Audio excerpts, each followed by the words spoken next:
taxes! He's a 10. I choose this family.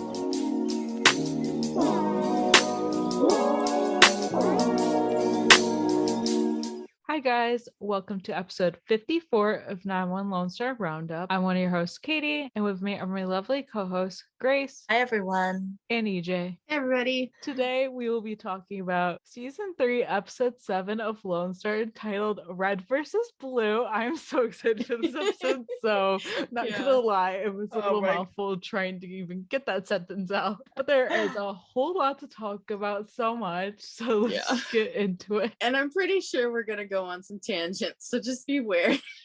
Oh, for sure. Of course. There's going to be a lot of tangents. Okay. Yeah. First off, we didn't see Buttercup in this episode. Just saying, there's an issue with that. Okay, Sadness. it's the fact that I'm pretty much every time we watch together, I'm like, there was no Buttercup. Like I bring it up all the time. And I swear, I don't think we're gonna see him in the next episode, but I low-key hope we do. Anyways, hopefully, crossing my fingers. I feel like he shows up in the bigger episodes though. Like he was in all of the premiere. If I remember correctly, he showed up in 8 and 12 of last season or something like that. I don't remember well enough, but I feel like he does show up in some of the bigger ones. And we know next week is going to be a big one, which we will get into at the end of this episode. So stay tuned, everybody. Yeah, it's already. Here we go. All right. Here we go. We start off with the joyride gone wrong. And we see Carlos right away, which happy baby. oh my god. And yes. So Carlos is telling Owen about the accident or whatever and saying how the sports car was apparently doing 120 and lost control and a person was ejected. And Carlos then adds that it's a carjacker on a joyride, and Owen's just not much joy there. And the guy flew up. He's on the highway and he flew out of the car and up onto the little overhang that that the sign is on, so the street sign directing you to which exit. So ejecting already is something that very few people live to tell the tale. Ejection like that, you know it's dead. Oh yeah. That person is gone. They did have to check though. You always have to check. Right, which is what Owen tells Judd, because he's oh yeah, he dead, but it's you still have to check. Right. Yeah, because there are weird instances when they dead, and then you're oh wait, and then sometimes you wish and then sometimes you wish for their sake that they were, because those the injuries alone would be lifetime of recovery. Or they never fully recovered. So anyways, Judd and Paul are up on top of the overpass, kind of looking down at the sky, and we don't see any signs of life. And Owen's but check anyways. And then of course the news reporters show up, so of course, and that's when that is not good. But it's so when I see that, I'm oh my Jean. Yeah. Really. Oh my god. That's what I think of every time. So she's probably still recovering from the last time the reporters showed up, and that didn't end so well for her. Yeah. It's which time? Yeah. Yeah. But no, here's one reason why I was always I'll never get into journalism, because if I was gonna do that, I would want to get into news reporting. And let me just say, I do not want to be the thorn in their sides, which is sort of in their job description, I sometimes think. So no thanks, I'm not getting into journalism. Right. I'm a communications major, but not doing journalism. I tried for a semester in school. That didn't, yeah no, but then you hear a siren and everyone turns around and stuff and kind of looks, and then so we get the view of this cop on a motorcycle, and this is when I'm okay, this is already not good, just the whole vibe. And then of course Carlos is oh great, O'Brien, and Nancy's he got a problem with you, and Carlos is me? No, pretty sure he doesn't even know who I am. He's not a big fan of firefighters. And then you're oh great, we already honestly, know where this is going. That was not what I was expecting the problem to be, but then I'm you know what, that makes it easier than trying to invent a huge problem all of a sudden. Yeah. And it's funny when we were watching the episode together, I said, all right, Ponch and John, like get a move on. And you guys, I don't think you guys caught the reference. You guys probably wouldn't have. Ponch and John. I can't remember what show they were from, but Chips. Okay, so I never cops. really watched that, but I did see a few episodes. I didn't really catch what you said was the thing. Oh, okay. So you say that now, and I'm like, Punch and John. Wait, I can't remember the song, but I do know those names. I'm like, I had thoughts of that. Yeah, the old TV show. Well, okay, you do watch Emergency, so that you watch the era of shows. Yeah, That's what I thought when I saw him roll up. I'm like, oh, okay, we're gonna get the motorcycle cop. We're gonna get the Ponch and John of Lone Star now. Yeah, like I'm just like, okay, this is like a total like in my mind when I first saw him, I was like, okay, RoboCop, like yeah, that too. Rent a cop. yeah, exactly. Just the way he rolled up, and they styled it that way. I was just kind of like, oh, and like he like weaves through traffic, puts a siren on, and then like goes like, who's in charge? And it's like, oh, I don't know, maybe the guy that's got the fire truck that's like dealing with the accident right here. Just saying. No, I said at the time, I'm like, look for the person whose helmet says captain. Yeah, exactly. That might help. Yeah, I was gonna be like, maybe the guy who has captain on his helmet or jacket, maybe that. Like, yeah. And of course I'm just like, asshole. Oh yeah. Right. And like, of course, he like tells Owen that he needs to move his truck because he's blocking traffic. And it's just like, this is an accident. It's not like a tailgate or something. Right. Like, it's like, dude, they're doing their job.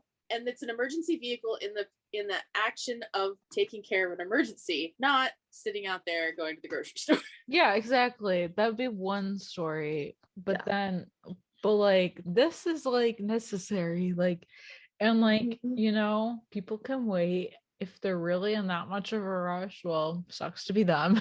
Also, here's the thing, the blocking is also strategic because they don't need people going by and risking them getting run over because they have a car on one side of the road and they have a victim on the other side of the road. They don't need that. So I actually just looked it up to see like officially, and like if your fire unit is the only emergency vehicle on scene, or probably the biggest vehicle on scene, you are responsible for temporary traffic control. And not only that, how many stories do we hear about paramedics and firefighters getting hit on the job because of some looky-loo driving by and getting too close, or and the guy goes to jump out of the truck not seeing the car because the car's too close and they get hit. I'm pretty sure that happened on another like type of show like this. Like, I'm pretty sure, I can't remember which one, but I vaguely remember it happening on another show, which isn't surprising because this stuff happens like all the time and stuff. But it's like he had no reason to be criticizing them for anything. Yeah, and the guy seemed like he knew the police manual, like the law manual, like pretty well, because he's like, well, this, and this, and he's like, you're blocking it, and then I love seeing like Tommy, TK, Nancy, and Carlos all in the background be like, oh shit. They're like, this isn't gonna go well. No, they know. Because they know Owen well enough. They know that he will try and let this go, but like if he gets pushed, right. Well, he will push back. We know that he's taken anger management because that was one of the stipulations of him getting his job back. So we knew he had done that. So then, like, you remember, like, okay, at the end of season 2, he, like, punched Billy when he got, like, tension. So, like, okay, is he gonna punch him? I'm surprised he didn't punch him there, but old Owen probably would have. Honestly, he probably. But then O'Brien writes them a ticket for blocking traffic, and I'm like, seriously? I'm just like, you just gave an emergency vehicle on call a ticket. That would be thrown honestly out. I probably would have been so mad that I would have done exactly what Owen did. Honestly, yeah, like, first off, which like general populace, please do not rip up your tickets, you will get a lot of trouble for that. But well, my first thought is like, okay, like, it gets a ticket, this could be thrown out in court so easily. Oh yeah. Totally. Like it's not like maybe No not judge is going to take that seriously unless they're as much of an idiot as O'Brien. right. And like maybe not rip up your ticket and litter it. That's probably not I know. the best idea. I was like, why didn't O'Brien turn around and give him a ticket for literally? I'm surprised he did it. That's the first thing I thought. He would. And then like I love how like the camera crew got it on, and then later we see them and they're talking about how like, and every Austinite would love to do this if from the police officers just rip up the ticket. I was like, and I'm just like, oh no, this is not gonna go well. Thing is, nothing goes well when the news is involved. No, I'm just gonna say, yeah, absolutely not. Like it's just like, yep, of course this is on like film. Of course okay, I just had the funniest thought though. I said nothing goes well when news is around, and my brain went, look how Taylor. Oh, I am. Oh my god! Can you imagine if this happened on that one? Oh my god. I did not. This is. Yeah. I had to share that though because my brain said, that was good. Taylor, cough. That was good. Yeah. Nothing goes well when news is around, Taylor. Yeah. I'm just glad they didn't make this very personal with the news themselves. Like I was glad they were kind of just the lurking demon rather than the like key focus. Exactly. And to be fair, they were only doing their job and doing respectfully, but still. So then we see Grace at work and like yes, and Grace mentions how Charlie is getting her first tooth, and so this like gives us a timeline of like how old Charlie is, even though we had like a pretty good timeline. So she has to be at least 3 to 4 months old because like baby's teeth at like 3 months at the earliest, but like most 4 months, and I was like, okay. Yeah, I say I was expecting it to be a slightly shorter timeline than this, but I'm not surprised because at the end when she had in 304 when she had the baby, we did get them remodeling or rebuilding the 126. That's true. So there was a few months. So that makes sense to me since we've only had a few episodes since 304. And the subsequent episodes probably were all pretty close in timeline. We've already talked about that. Yeah. So yeah, for sure. Yeah. But so then she goes like after they're kind of like at the kitchen part of the call center, she like goes out to go to her seat and there's somebody new in her seat, and it's a dispatcher from the night shift who's filling in on days apparently, and someone was out having surgery. I think was the story. And so he's filling in and using Grace's seat, and she's like, I've been sitting here for 6 years, and he's like, I've been sitting here for 9. And it's like, oh, okay. Yeah, and because that's been his seat on the night shift. Right. And it's funny because he has like action figures and like is like eating, and so you're like, oh, okay. He's not just eating, he's eating like Cheetos. It's just giving him orange fingers. I'm just like, okay, I understand her frustration. He's eating like, oh my god, he's so Mateo because he's eating like cheese ball looking things. Yeah. Oh my god. And like I liked Grace saying like that had been her spot for like 6 years because it kind of gives us an idea of how long she's been a dispatcher, because it's always been like a question in the back of my mind, like how long has it been? I was just interested to find out. And honestly, like this scene, I was like, okay, I like him. Like they could have easily given us a Claudette, which honestly, when we saw the like that's what I said. Episode, I was like, oh my god, if they give a Claudette. Oh yeah, no, it was funny because like EJ and I were talking about, I forget the softball part of the episode, and like Grace is like, wait, no, can we just talk about like, please tell me we're not getting another Claudette. And it's like, it's like, we don't need another one of those because no, like thank you. Yeah, I like him like so far and stuff, and he's just a little dweeby, but like good dweeby. He's like a quirky like guy. I don't know, but he seems like he's well-meaning, but he's not trying to step on anyone's toes. He's not trying to say that he's better than anyone. He's just simply doing his job, but he's a little odd, so a little quirky. So exactly. And he just manages to hit all of Grace's buttons. Oh yeah, and he knows her as Amazing Grace, which I love that. love that. Yeah. And I love that Grace has that reputation too at work, that she's like obviously one of the good ones, you know. Oh yeah. The good, successful responders. And yeah, like he seems like a nice guy in this scene. The first introduction, like the first impression. I'm like, yeah, he seems good. I'm like I can see why she's a little peeved, because like, yeah, you sit somewhere for years and then someone comes and takes your seat and you've never met this person before. Okay, I would also get peeved. Yeah, I mean, I've even had that happen like in my college classes. Like you get, there's no assigned seating, but you walk in there and you sit down, and that like you've had that seat and that's where you sit every day for like weeks, and then everyone kind of just in and somebody sits there. Oh yeah, like everyone just kind of chooses. Oh my god, totally. Like I remember that. Like I'm like, wait, you're sitting here? Like, yeah, I know.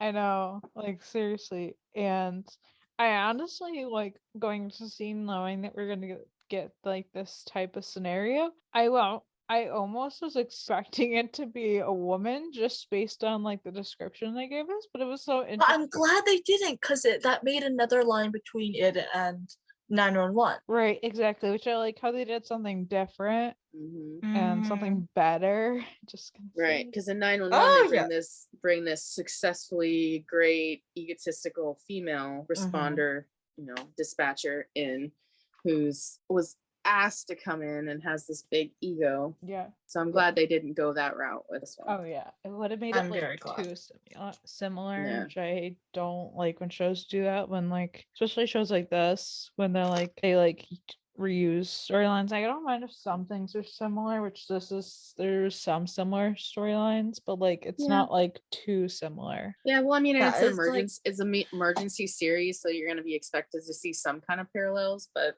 there are parallels all over the place from all different sorts of shows, and we've seen some between 911 and Lone Star, but they're really good at establishing their identity as their own separate show. So, exactly. All right. So then after that, Carlos shows up at the 126, he's on shift, and so is everybody else. And I love how like TK sees him first and like, hey babe, perfect timing. You want next? Because they're playing foosball. And Carlos is like, no, I'm in the middle of a shift. And Mateo's not helping the situation. They're saying, yeah, so are we. Yeah, the thing is like none of them, well, besides TK, like the others are helping the situation, because TK, I'll give the boy lots of credits, like, and he is so good because he's sensing what's up like right away, because TK kind of sees that Carlos is there for a reason and was like, oh, what's going on? And Carlos he knows his boy well enough to be like, okay, something's off. Like, and we can tell as well. He didn't just come here to see me. Right. Here. Carlos is just like, I take it you guys didn't see it yet, and TK's just like, see what?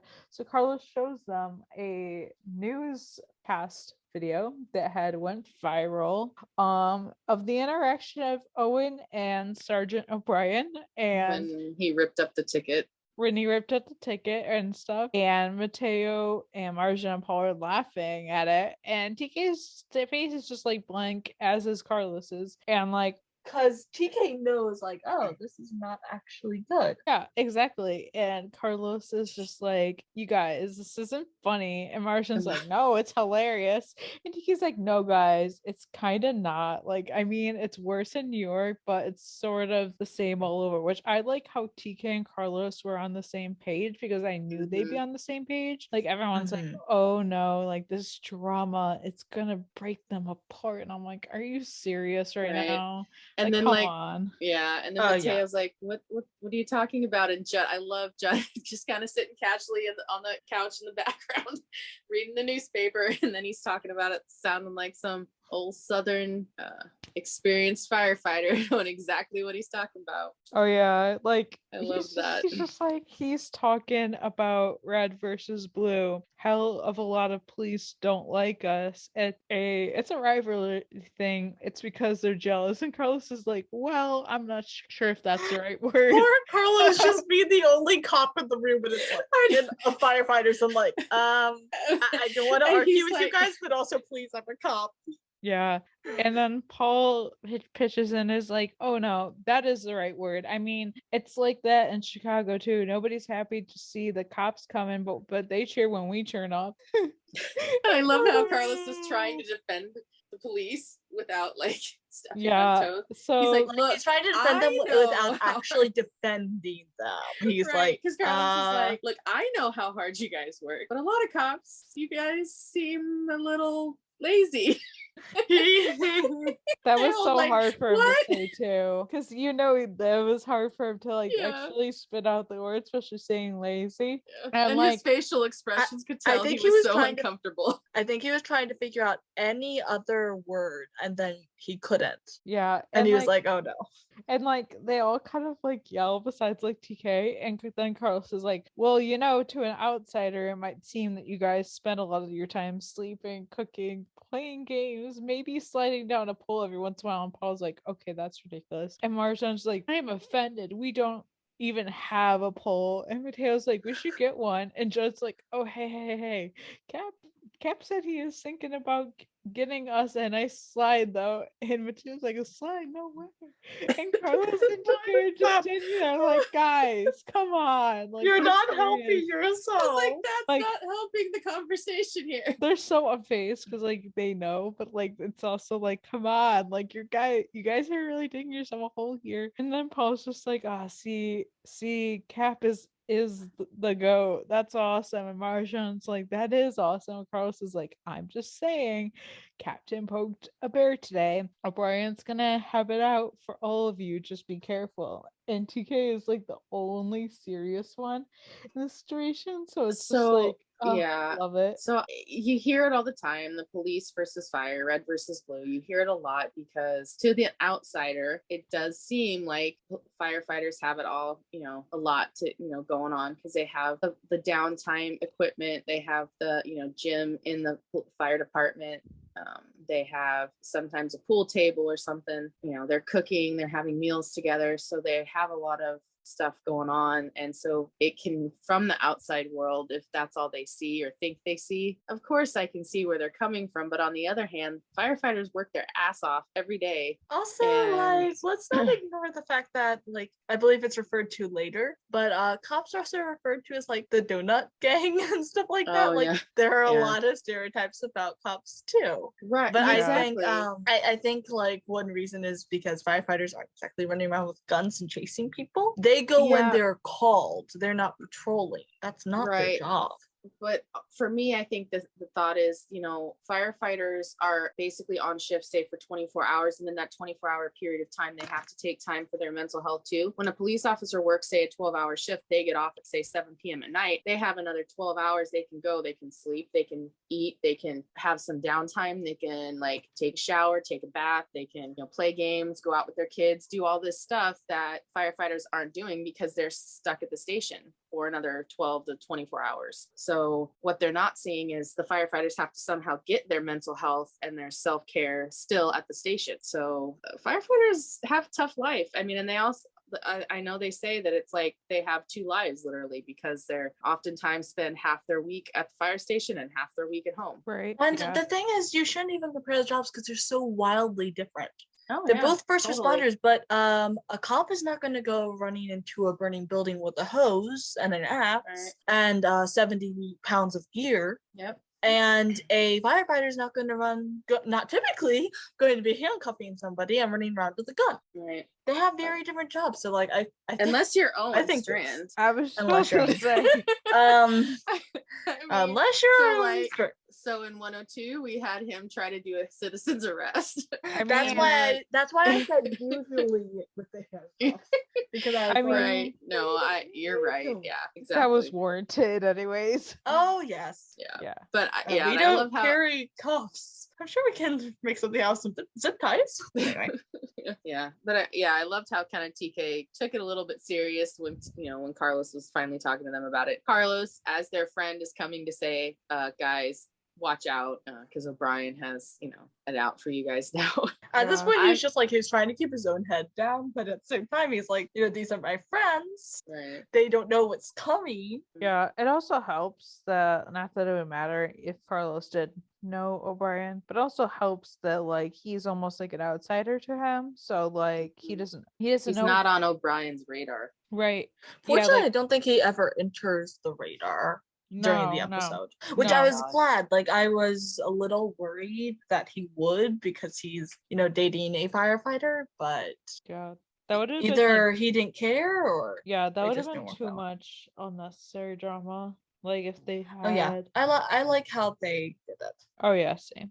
So lunch at the call center. They're going to eat lunch, and Dave stole Grace's lunch, and it was potato salad, and Grace is just like, oh, it's fine, it's fine. It's like, no girl, it is not fine. He stole your lunch. And it's just like, oh, like who here's the thing, like, people know they bring their own food, so like, who is he? Did he run out of cheese puffs? Like, who is he to try and take someone else's lunch when he likely, right?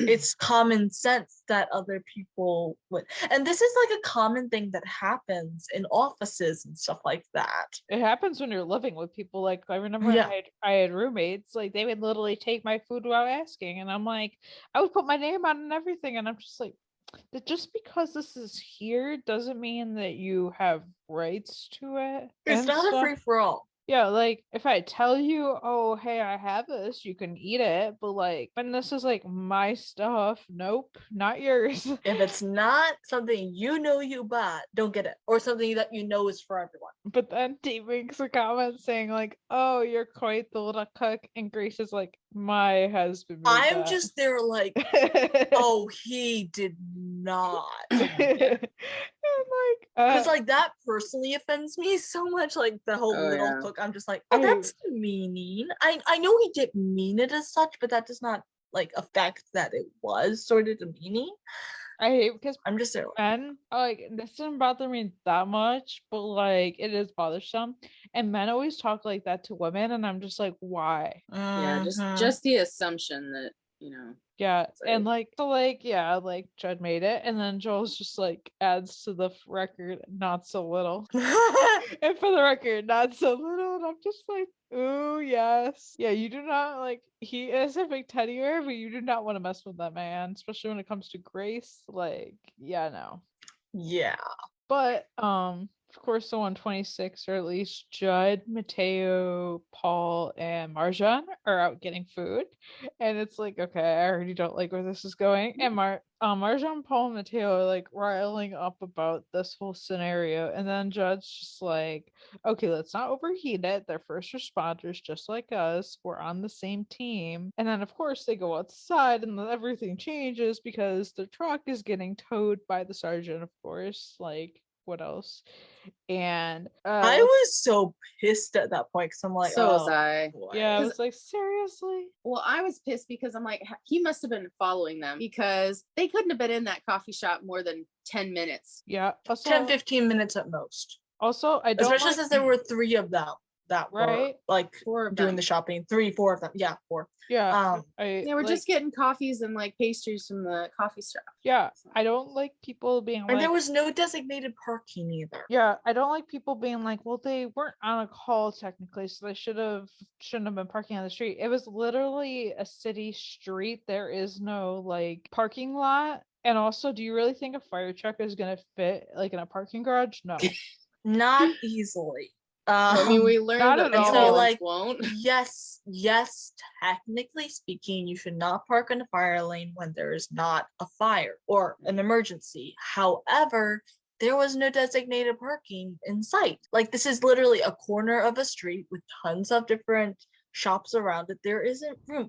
I'm pretty sure that the fire truck is big enough that even if they tried to park literally anywhere else, they still would have been in the fire lane somehow. Yeah. And if there was a parking garage, they wouldn't have fit, because they would literally get stuck. So well, yeah, the ambulance they couldn't in 208 didn't fit into the parking garage. Yeah, exactly. And it's smaller than the fire and it's smaller and shorter. So yeah.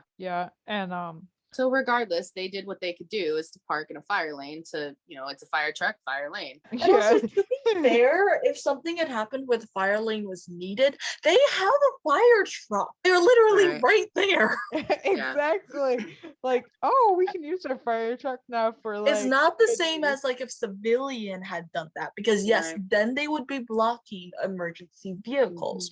But no, this was a vehicle that was on shift.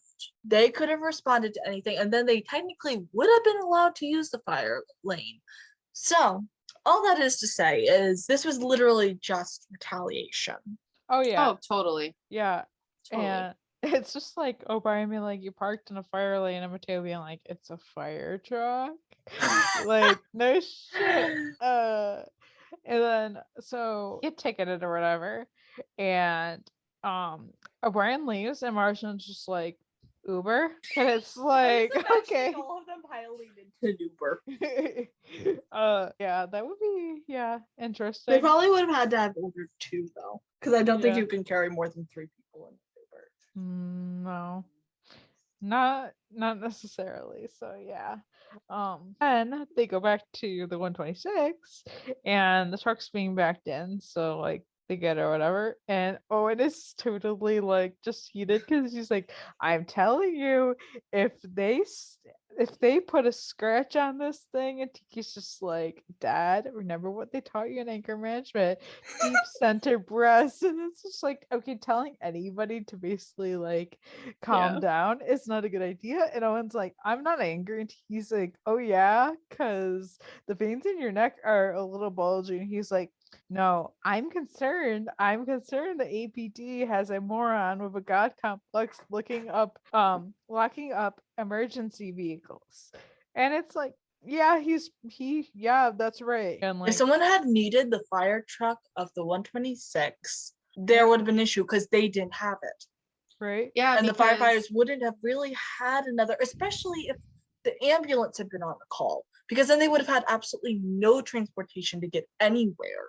And so that was not a slight towards the 126 anymore. That endangered those people that were in the 126 sector. Exactly. That goes way beyond personal vendetta. Yeah, and that's why firefighters, when they take the fire truck or they take the ambulance to the grocery store to go buy groceries, and they park out in the middle, of the parking lot or the far back parking lot, they all have their radios on for a reason. If in the middle of their shopping trip they get a call that they have to respond to, they have to drop everything and leave. So that's why they take it. So for him to tow that, there could have been an emergency call. There could have been a medic call. I actually wish he'd gotten in trouble for that, because I think they could have gotten him in trouble for that.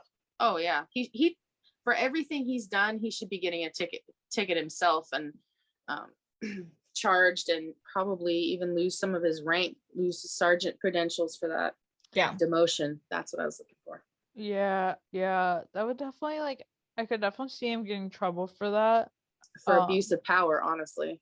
Yeah, I don't know. Honestly, we know that if, let's say, Athena or Carlos had done any of that, because they are main characters, they would have made it so they got in trouble. But because this guy, with the literal point of this guy was for him to be a thorn in the 126's side, and they needed to get to this point, they let the producers made it so, like, he wasn't getting in trouble for this. But technically, he should have been. Yeah. He should have never gotten to this point. Yeah. Like, if somebody knew what was going on, which I want to think that it was never brought up to anybody's attention, I think he would have gotten in trouble and stuff. But yeah. And I love at the beginning of the scene, Owen's like, if they put a scratch on it, right? And then we get, they go through this conversation, and then Mateo goes, that SOB. I'm not saying the words. And there's a scratch on it. A long scratch, not a tiny scratch. Somebody keyed it. Yeah. And Owen's like, someone needs to take this guy down a peg. And Marjan and Paul are like, yeah, they do. He's like, guys, please. It's like, this means war. This means war. Like, TK is the only sensible one in that firehouse. He's like, guys, please don't encourage him. And he's like, I don't want to have to bail my dad out of jail. Honestly, like, TK's like, oh god, like, I don't need my boyfriend like seeing my dad in jail and be like, what are you doing here? Okay. Yeah. That would not have gone very well. Yeah. And it's like, yeah, we already know like where this is going, but I'm just like, oh great. Yeah, never good. But yeah, it's almost worse than like any altercation that Billy and Owen ever had. Oh yes. Like I'm just thinking that and I'm like, yeah, that's bad. Cause see, O'Brien's the unknown beast.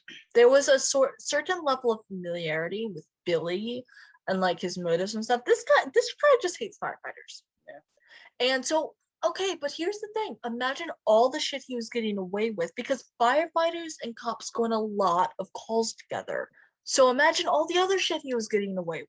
Yeah, exactly. Yeah. So we get a call, and so the son calls like 911 saying that his dad's trying to kill him, and like apparently his father doesn't recognize him and thinks he's broken into the house. And this call's very interesting. It's like, okay. And then like so like Grace says this is her call, but then like Dave jumps in because like they're trying to figure out like what's going on and stuff. And like Dave comes to the conclusion like, oh, was he in a car accident? So then we find out he was in a car accident and he had like a concussion and stuff. And so Dave like kind of like pieces all this stuff together and then pieces together this is like Capgras syndrome, which is like basically. So this is interesting because so I was watching this and I'm like, this looks familiar, like this concept looks familiar. And then I realized as soon as they said Capgras syndrome, I was like, I saw this on Criminal Minds because they had someone who was a serial killer because he'd been in a car accident and had sustained a head injury, which gave him Capgras syndrome, which made him unable to recognize anyone in his life. And he was a former veteran. So he went into soldier mode and started thinking that everyone around him that he couldn't recognize, even though they were like his parents, his wife, his everything like that, was like a foreign spy or something like that. I read that. I was like, what's interesting is that they didn't resolve it the same way. And so I'm like, I'm not sure which way is technically the way it should be resolved. Because before, it was all done by seeing, because you don't recognize people by sight, but you hear their voices and you know it's their voices. So it will really confuse someone. In Criminal Minds, they had to like blindfold him and convince him that his wife and daughter were like safe by hearing their voices. But somehow they kind of made it so like him hearing that they were in Lone Star, they kind of made it so that him hearing that was actually his son resolved everything. So I'm a little confused, but I did think that was interesting because I was like, oh my gosh, this feels so familiar. What is it? And I was like, oh, that's what it is. Yeah, I've seen this a few times in different shows, so like I didn't realize like what it was right away, but then I was like, okay, I've definitely seen this at least a few times. I just knew it looked familiar. Yeah, it's happened a couple of different ways in different shows, and I think the most important thing is to have them ground him. So like, I'm glad they were able to get the kid, because you know, like this guy is going after his kid, thinking it's some stranger who's done something with his son. So the son is, you know, taken off, pulls himself up in his parents' bathroom. And the only way to get the dad to, you know, realize what's going on is to talk to his son on the phone. And that's when he like, pieces things together. So he does hear his son's voice then and, you know, realizes what's happening. You know, and in a way, it kind of reminds me of that episode, the Halloween episode in season 3 of 911. When that woman had bonked her head or hit her head like in a car accident. Yes. And she's driving around for like 3 days with this guy hanging out of her car because she had this nasty injury and it didn't phase her. She didn't realize he was there. She was walking around with a huge goose egg on her head, like mismatched shoes, a guy in her windshield because she struck. The thing is that if I remember correctly, her striking the guy to begin with was what gave her the head injury. Right, because she hit her head on the windshield, and that's what caused the break in her, or the, you know, nasty issue on her forehead. And so then she's driving around. She has like, and it hit in a spot that just kind of messed with your peripheral vision and other things. So she just didn't see him, and it wasn't the same thing. She did see him because she was looking straight at him, but like it wasn't firing. Like the connectors weren't firing. Yeah. She wasn't going, oh, there's a guy in my windshield. She literally only has, I think she literally only had a one-track mind. Like, oh, I need to go do this, and she's not getting anything that was around her. So yeah, good thought, because I kind of forgot that had happened. But yeah, I mean, and it's definitely, that wasn't exactly what happened. Like, you know, she didn't like see him and like think he was some stranger or whatever, but it was kind of that same idea where like they have this mental health challenge, you know, because of a brain injury, and it's causing them to do things they wouldn't normally do. See, I think it just goes to show like head injuries can be really severe sometimes, and you may not even realize it because you're like, oh, I'm able to get up, drive, get up, walk, like, oh, it doesn't faze me, and then this kind of thing can happen. And so that's why they're so concerned about TBIs, traumatic brain injuries, with, you know, soldiers and football players and some people that have, you know, constant stress with, you know, concussions, because the brain is a thing that we don't know as much about as we want to, and you get it rattled though, and it gets bad. And I'm here this entire time, and I feel so bad for the kid because he's only like 16. He has no idea why his father's trying to kill him. And his parents had recently gotten into a car accident, and his mom had died and his dad survived. And so he also is dealing with the fact that, like, you know, it's bad enough he'd lost his mom, but now suddenly for some reason his dad's trying to kill him. And I'm there, I feel so bad for him. And I'm just like, even when you figure out that, oh, it's his father's not actually trying to kill him because he doesn't realize it's his son. It's still like, okay, you're not going to just bounce back after that, though. Right. He probably got like a good amount of like nightmares and like some PTSD after that, because that's traumatic. Yeah. That honestly, yeah, he needs therapy after that, to be honest. They probably both do, because honestly, you see how like confused and then like destroyed the father is when he starts realizing that, oh, he was actually going after his son. Yeah. And so I think they need like therapy together. Honestly, and just kind of get through that. Therapy definitely. People, I will always say it's a good thing. Oh yeah, so for sure. Agreed. Yes. Oh my god, I love this next because it's Owen is always a mood, because Owen wakes up the whole like 126, but also didn't see TK or Nancy anything. So I'm like, either they like, that'd be weird if they like had their own like bunk like somewhere else. They may have been out on a call though. Yeah, so I want to think that they're on a call, because I think the fact that they don't sleep all in the same area is weird to me. But this is funny because Owen just walks in, flips on the lights, and is like, guys, and Mateo springs up so fast and is like, what happened? Fire? And Judd's like, I didn't hear a bell. And Marshawn's like, what's going on? And Owen figured out. Owen's like wide awake at whatever time this is, 2-3 in the morning, maybe. Don't you know Owen was sitting in his office trying to figure out of a plan, because he figures out, oh, I know how we're gonna get revenge, and he's like, oh. But then you forget he had to do the very important thing of ordering the jerseys before he ever found out whether or not the other firefighters could play softball. Oh my god, wait. Okay. So he's saying they're designing the jerseys and then ordering them. Then he goes in to tell the chief. Oh my god. So yeah, and here's the thing, like, so Owen's like, oh, I know we're gonna get revenge. We're gonna challenge the APJ's softball game. Well, because he finds out that O'Brien is the captain of this APD's softball team. Yes, I'm just also picturing and they're undefeated. Stalking O'Brien. Yeah, they're undefeated, and it's just like, okay, and Jud's just like, we're gonna challenge their undefeated team to a softball game, and Owen's just like, yep, and Paul's like, what's the plan? And Owen's like, to defeat them. And Mateo's just like, starting so sleepy. He's like, you sure it's a good idea, Cap? And Owen's like, better be, I already ordered the jerseys. Oh my god, that's Owen.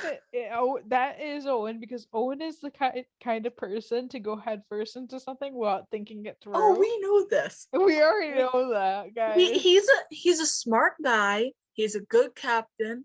But when he's like a dog that sniffed out a whole pack of bones. He Oh, yeah. will find, or and cheese, he will not because end. dogs with cheese.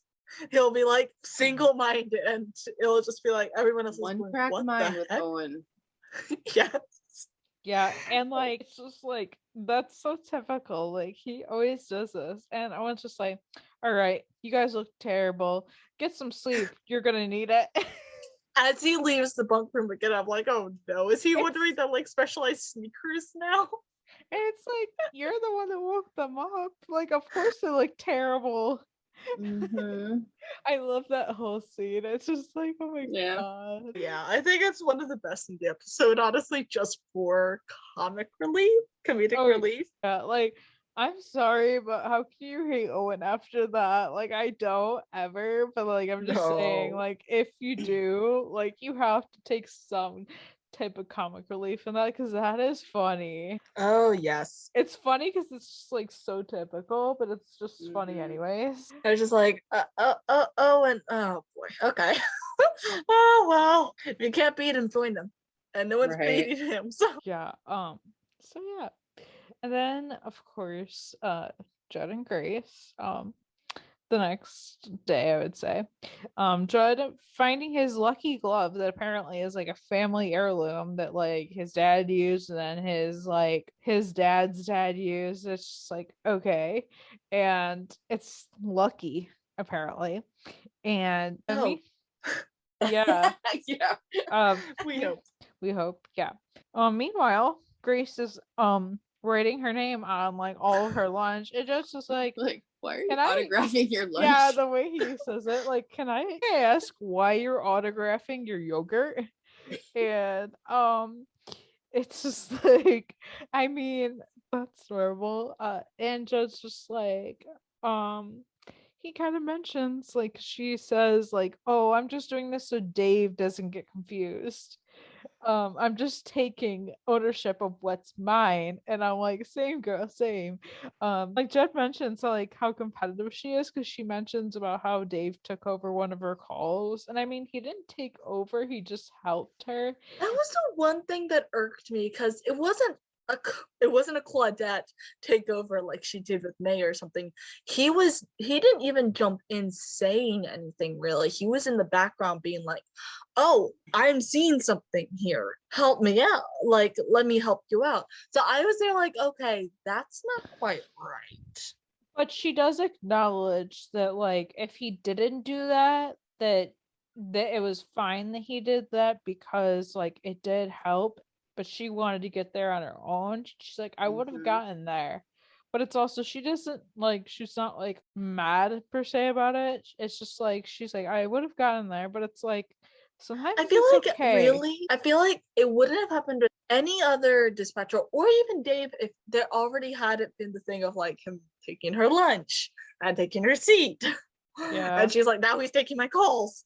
Yeah, Yeah. I mean, I get it. Like it's annoyance when like people people do stuff like that. I get it. And like she realized she's not irrational about it, but she realizes which I like Mhm. and stuff. And He's just a little ticked is all. And I get it because I can sometimes be the same way. oh yeah, me too. Like Yeah. I can I can be a Carlos. I will admit I can be kind of a control freak sometimes. Sometimes. Oh yes. Same Um, here. So I can definitely relate in that sense, and I feel like Grace is almost sort of like that. But like then Judd starts like quoting the Bible verses to her, and my friend was like, "What?" When she was texting me at this, she's like, "Okay, you know when he's quoting the Bible, that's a good one," and I was like, Yeah. Oh yes. I'm like, and I had to go back and check, but he's quoting James 4:6, which actually Grace used on him in 1:1 oh in the my pilot. god, I love that. Like God opposes the proud and shows favor to the humble. my heart, like that made me so happy seeing that though, like seeing him do that. Yeah. I'm like, oh, this is true love. Like Especially is, since like and we know it's- so much about like their faith and stuff, and it's always great when you see it like casually involved in their lives and the show. Right. It's amazing. And I love that too because it gets to show kind of where Judd's at. Because remember in season 1, he was kind of against faith, and then he's slowly growing out of that. yeah, well, I don't think Or I growing think it back into faith yeah, again. he was always into Faith. I think it was just because he lost all his brothers that he was like, well, why he was at a would crossroads. yeah, he was like anybody who goes through a tragedy and like their family is taken away from him. I was like, well, why would God do that? Like, I don't want to believe in a God that does that. Yeah, a lot of people reach a point in their life when they have to start figuring out stuff for themselves because they went through something like that. Right. Yeah. And yeah. But yes, I agree. It was good to see where he was at with that. It was so good to see. I loved it. Then of course we get Owen spying on the team, and I knew this was coming. I think we all knew this was coming. Oh yeah. And I didn't really guess it, to be honest, but like at the same time, I wasn't surprised. Well, I was just kind of like, oh. The thing was with the no context spoilers, when the binoculars were mentioned, I knew this is how it was gonna go. I was like, same here. I'm like somebody's spying on somebody. I knew it was gonna be Owen. I was like, okay, Owen's gonna be checking out to see like the game, the players.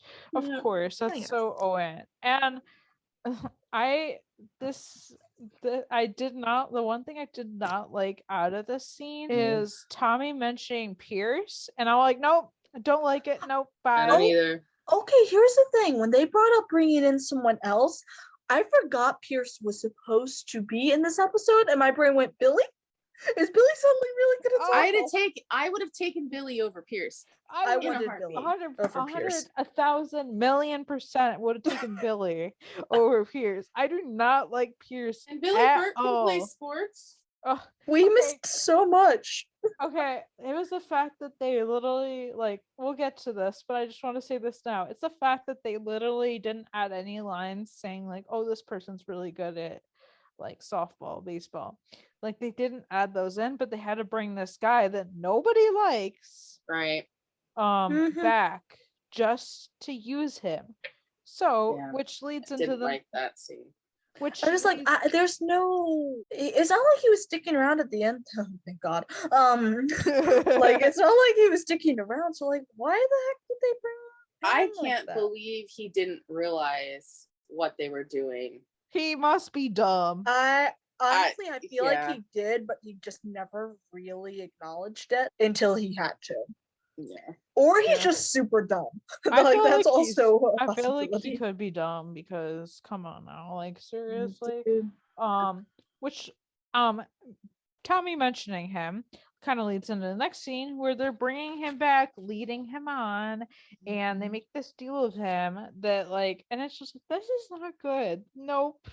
And they're only doing this for him to be in the game, and this is the stupidest storyline ever. Because Tommy knew that he had experience on a baseball team in college. Ugh. Yeah. I'm just like, what even made her think of him though? I'm just like, what made you think of him? Yeah, really. Ugh. Yeah, and it's like, really? I did not like this.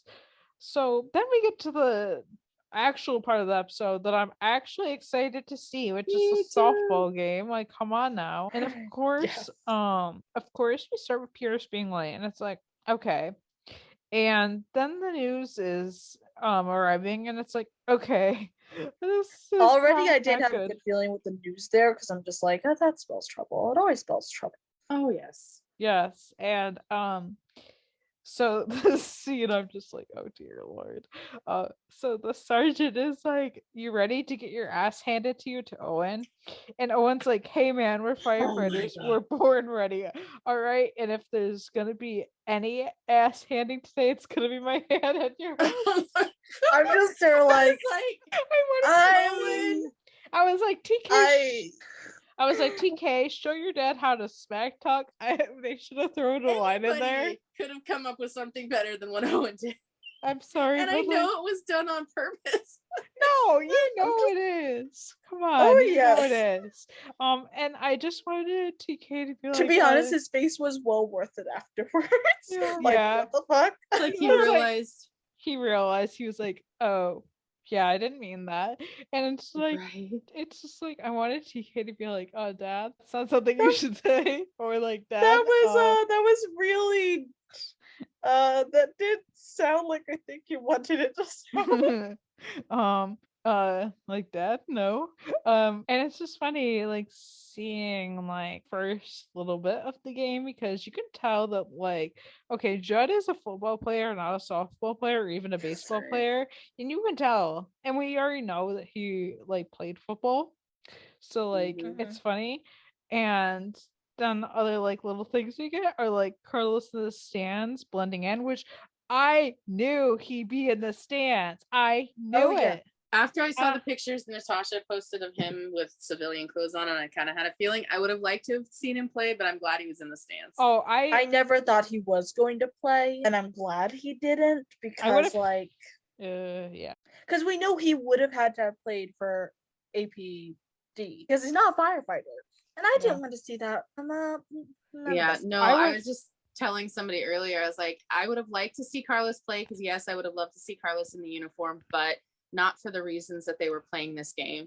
yeah. I would like a friendly competition is one thing, but the tension that there was there. I'm glad Carlos was supporting TK. Well, I don't and see, the firefighters. There's a lot of there was a lot of things that were being said during this episode. Like people were like, "Oh, they should have had Carlos playing," and I'm like, I would have hated it if Carlos was playing, because then we would have had a personal connection to APD. Well, him and O'Brien would have had a personal connection if they're on the same Exactly, team. and it would have put him on his radar, because honestly, we know that Carlos is a control freak. We know that he like I can only imagine that he's also pretty competitive, but I don't think he really would have wanted to give it his all against the fire department.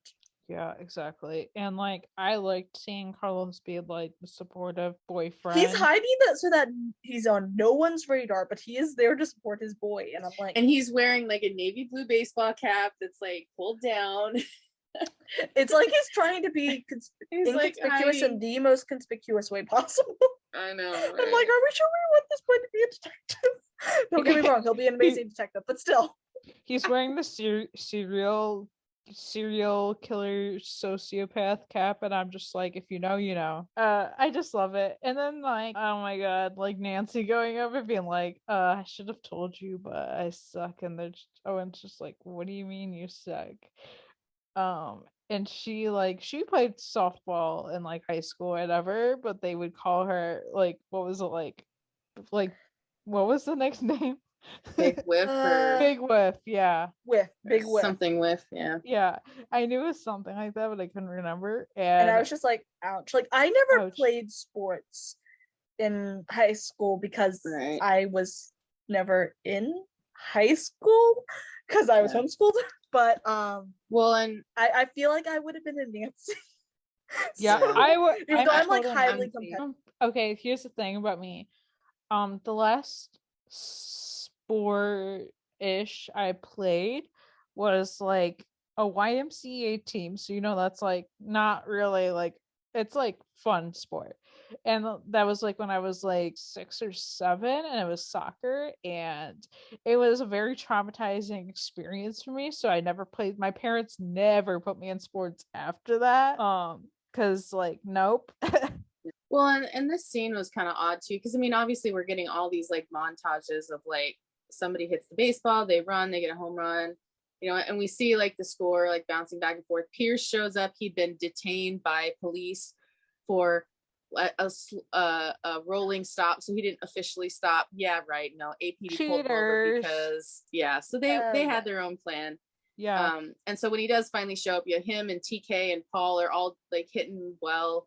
They finally tie up the score 7-7, and like of course it's not going well, and then Nancy's back up to bat. Well, here's the thing. Like okay, so like it was a little confusing watching it the first couple times through, because if like the way they montage it, you kind of like almost didn't pay attention to certain parts, but like TK hits one, and it's funny because Ronan was saying before that like TK's good, and so it's like, okay, like they never explicitly said it, which kind of makes me a little like they had honestly they only ever said that Nancy wasn't good.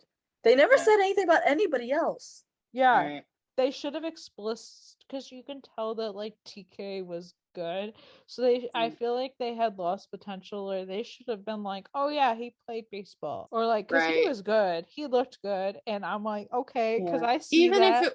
Even if Owen would have thought, oh well, TK used to play baseball in high school or something, or something that He didn't made know it about made anyone him. else. They Yeah. should Team have isn't used one that. man. They should have used that over Pierce. They should have been like, TK's good, which obviously they wanted to do that just for drama, but it's just like, seriously. But like, And then I love was the no montage reason. back and forth of like every time somebody do something well, like Carlos is in the stand cheering on, but you can see he's trying not to be too cheerful because he's like doesn't want to bring too much attention to himself. I would he's have like, Yeah. But like when you totally first see supporting his TK boyfriend. like do a goal, he's up like, yeah. I'm just Do like, a we what? love do a what? is- Even I was like, do a what? Hit a home run, you mean? Not a. It's okay. I think I said goal or score or something. I don't know how this works. Even like I was just like, it's I funny. love you, Grace. It's funny because even What did I say? You said make a goal. I was like, we're not playing soccer here. Okay, no, I was saying that broad though because I wasn't coming up with the words. I was just like, make a goal. They made a goal. It's just called like a home run. See, I I don't loved even it. know. Like, I would know how to Oh. say it, but even I was like, okay, I don't think that's right, but okay. I didn't know. Here's the It's thing. I didn't know okay. that was an actual term That's for like okay. a goal. I just thought it was a. Never mind. It's Okay. okay. I'm just giving you a hard time. Yeah. So many things. Like, I just love Carlos being like, yes, the supportive boyfriend, but also like, and then like Nancy being like, I told you I suck. Oh yeah, she's the last one up to bat, and that like what was it?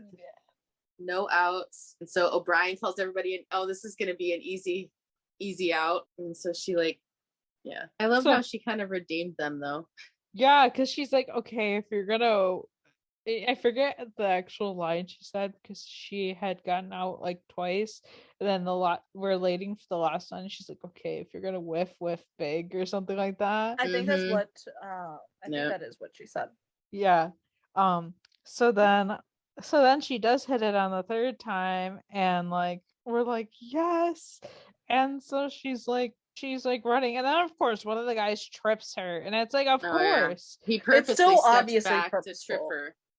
Yeah, it was Asshole. very Twice. obvious. She dodged the first one and he stepped back again. And I'm just like, you could have. We obviously knew it wasn't an accident, but like then- you could have almost written the first one off as an accident. And then But then O'Brien, again, it's like, you know, and then they finally get the ball to O'Brien. O'Brien hits her, and the ref or the ump calls it an out.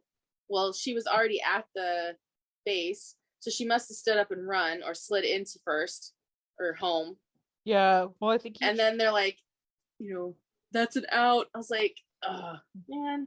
I didn't know what they do. I wasn't sure if they'd make it a victory, like make it a kind of happily ever after victory or something like that, or if they do like the hard lose thing. So I was sitting there, I was like, oh my god, what are they gonna do? Yeah, well, of course, then like Owen starts like fighting about it, and then like O'Brien and him like start having at it, and so Owen punches O'Brien. The moment he punched him, I was like, oh no! I'm like, this is Billy all over again. It's funny because my brain was flashing back to Billy, and I'm like, okay, yep, this is about right. And so then there's this whole brawl going out like between everyone, and it's most of the cops' fault because once Owen punches O'Brien, the cops are going at it, and then you see Carlos run out here, and it's like partially for TK, but also like, do you really think he's gonna let this whole like brawl happen? No. No. He has some sort of obligation. Yeah. Because for one thing, if someone did see that he was there, he's an off-duty cop. You still have authority as an off-duty cop. And responsibility. So do every one of those police officers on the field. exactly. I'm hoping someone got in trouble for their involvement, but I'll be honest, I was actually really glad that they didn't take a huge Owen getting in trouble or anyone else getting in trouble. Well, actually, thanks, Owen, because Billy's wanted to do that for years. Okay, guys. Why can't we have this in deleted scenes? Oh my god. Okay, if that doesn't happen, I'm writing a fanfic about it. Do it. He's just kind of like, oh, nice slug. I've been wanting to do that for years. Okay. Oh yeah, love that. Like, I kind of wish the softball game almost was like it was so minuscule for the whole episode, but I wish it was longer and I wish it was less montage because I kind of wanted to see, like, even just to see Carlos's reaction while having music over it. Like, I love it. And like I think they displayed it perfectly, but I'm also like, I wish this was a little bit longer, not to lie. But you Right. know, Yeah. it was still And wonderful. I wish Grace had been there too, because she was Oh, at work. Yeah, I mean, I don't know. Like, it would have been cool, but also like, like it was whatever. Like, I kind of wish they did like, I kind of wish they did like a base, like a game. Like, if they were to do an alternate like storyline, it was like APD, like actual APD versus AFD, or like something along the lines, or like something where everyone can participate somehow. And I'm just like, ugh. Oh well. I still loved it. Like, it was everything. Yeah. Oh yes, it was quite good. Yeah. I think this, the only thing I loved it. The only thing I thought was crazy or stupid was bringing Pearson. Oh yeah, which That was needless. That was stupid. Yeah. It was everyone. I think everyone can agree that that was like such a pointless storyline, because here the Pierce thing unravels, and it's so dumb, and it's like him, like they kind of like apologize or whatever, not even like they're just like, oh, whatever, and he's like, well, I better be getting my whole salary. I quit, like, again, I guess. And it's like he's like, don't call me. And Owen's like, well, I'm not gonna call you unless it's to say coward. Right, because as soon as the fighting started, he took off. Oh yeah. I'm just kind of like, okay, good for the fact that like you shouldn't be fighting, but also like everyone else was throwing slugs. Even Tommy had like a scratch under her eye. Okay, but here's the thing. I saw a still and I sent it to you guys. Nancy had someone in a fucking headlock. I've never felt so proud. Badass. Okay, why do I go ahead. Okay, honestly, I just wanted to sorry. Go on. Why do I get the vibe that Nancy was probably like she was on the wrestling team in high school? Because I kind of because I kind of get that feeling. Like, I could totally see that. Oh, I can see it. Yeah, and I sort of want that. And I watched a clip of it again, and I noticed that at one moment TK's got two cops next to him, and the two cops are kind of like, I was like, who's in the middle? And then I realized it was Carlos. Carlos was in between the two cops, pushing TK away. Like, oh my god, love. Oh my god, fact that we got all the Carlos. You could see him like trying to push away the cops and push his boyfriend away. So I don't know if it was to protect TK or to just keep him from getting hurt again, because I don't think Carlos wants to see him in the hospital anytime soon. Okay, here's the thing. And my friend had brought this up when she was watching it to me. She's like, Carlos is probably like having the feeling after like 103 when he was arrested and being like, no, we do not want you to get hurt like that again. No. Don't be fighting. Like, Carlos is just like, no fighting. Yes, that too. He's just like, I don't want to do the paperwork on today. Yeah, right. He's like, I do not want to have to arrest you. No, although I that one. He's like, I prefer give you the handcuffs to the bedroom, please.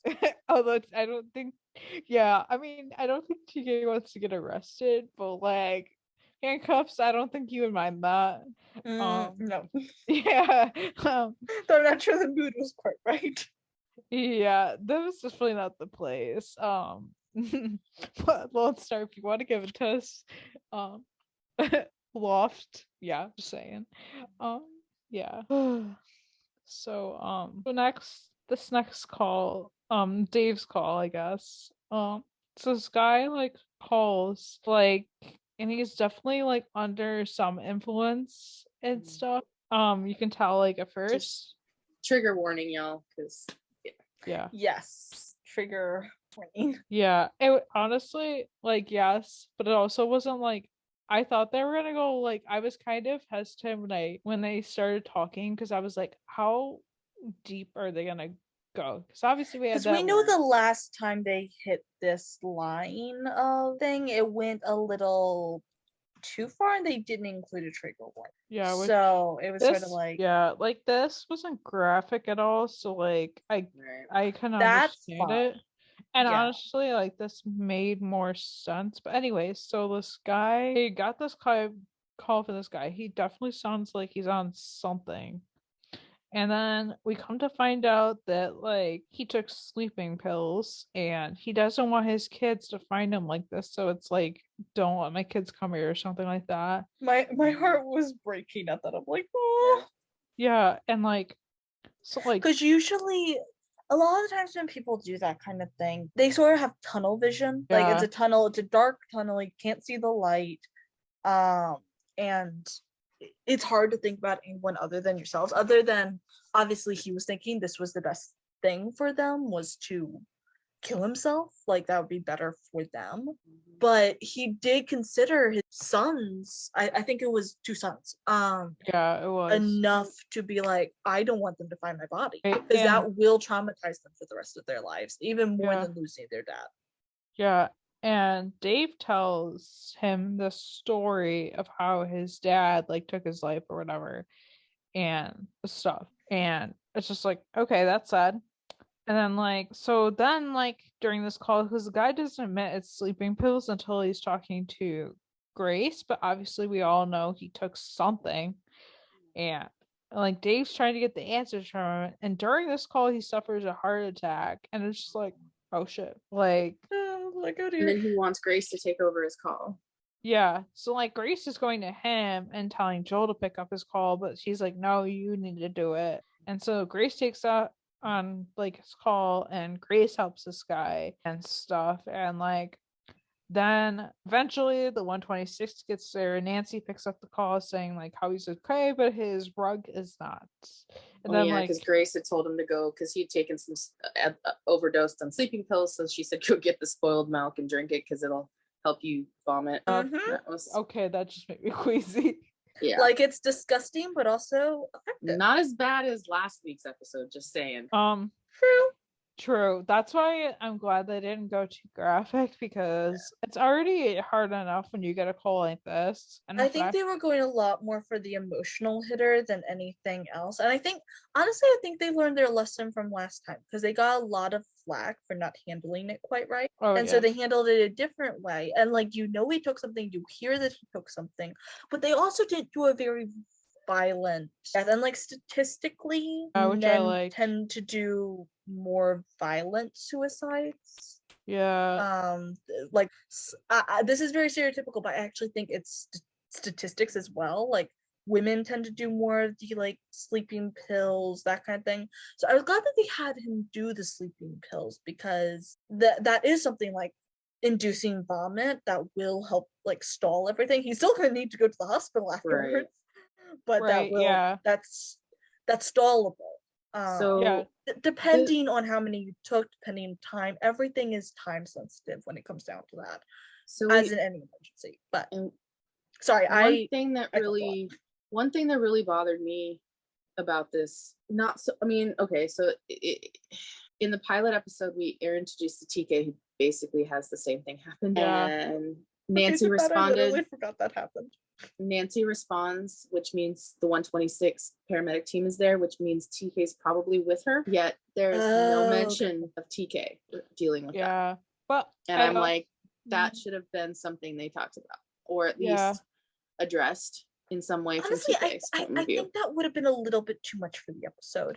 Because of everything else that we had. In any other circumstance, I'd agree. But they already had so much going on in the episode, especially with the cliffhanger, pertaining to TK and stuff. So, any other circumstance, I'd agree, but I actually think it would have been too much for this episode. I agree. Like, it would have taken away from, like, half of this episode. I also don't, like, connect that with TK, really, because, like, yes, like, TK, like, this was, like, this was an attempt and stuff, and it is similar in that sense, but it's also like it's not totally the same and stuff. It's definitely I understand. And also, if you think about the terrible suicide issue we're having, because we have so many attempted and successful suicides going on right now throughout the world, but US is pretty bad with it. This is not the first time they've seen a call like this since his overdose. They probably have seen a lot. Not to mention the one that we did see that they didn't handle so well. Mm-hmm. That's also beside the point. Yeah, at some point I would like to see them talk about, because really they really glossed over even if it was unintentional, which I think it was literally an unintentional almost suicide. I still would like to see them address it, but at another point. And I know that TK has said like he wasn't trying to kill himself, so there was that. But just seeing him there, something I think would have been like, I don't know. And it may come up in the future, like you said, like address it some other time. So that was something I would have liked to have seen, but they seem to do this very well. I wasn't thrilled that Dave, we find out later, about what Dave actually did. He made up the story, and honestly, I've seen this happen before in other shows. They'll make up a story like that. I think we saw this in 911 before. Claudette thought May was making up a story about that, but she wasn't. Oh, that's true. I actually forgot about that. I don't know if it was 911 or a different show, but this definitely came up. It's not this exact scenario, but something like this. And I get that sometimes like people do these kind of things, especially like maybe like a 911 operator, because sometimes they're trying to need the relation. Sometimes you need to find like a connection, and sometimes like if they feel connected to you, or if they know you went through something similar, then they'll open up, which I feel like is a lot of times why people like make up these stories and stuff, because of the connection and stuff. I'll be honest, I did not guess that he was lying though. No, I didn't either. I thought he was telling the truth, and so I was actually like, wait, what? So the 126 gets a fire call, and I love this scene. Oh my god, it's so funny. Okay, so that's saying how like dispatch said the warehouse is being used as a grow house, and he's like, as a marijuana, and I'm like, no shit, like I think we all get that. And so Myers has just like, you smell that? And Paul's like, oh yeah, that's the sticky icky. And I'm like, now I'm never gonna unsee that, so now I'm gonna want to call it that all the time. And it reeks so bad. Oh yeah, it smells like a skunk. Yes, it does. Exactly. Guys, I literally I know this too well, because I literally lived with roommates who would smoke, and I'm like, they're like, oh, you can come with us anytime, and I'm like, why would I want to? It smells so bad. Here's the thing, there's actually like I prefer not to really, like, especially let's just say I wouldn't want to date anyone who was smoking weed, not because I necessarily disagree with weed. Like, if you're responsible about using it, that's your thing. When it smells goddamn awful. That's what I mean. Like, I don't. My best friend and I were stuck in traffic once.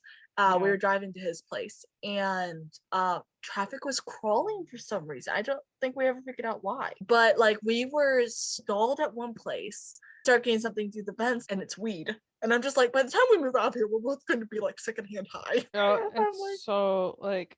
And I've never been high, so I'm just like, oh no. Same.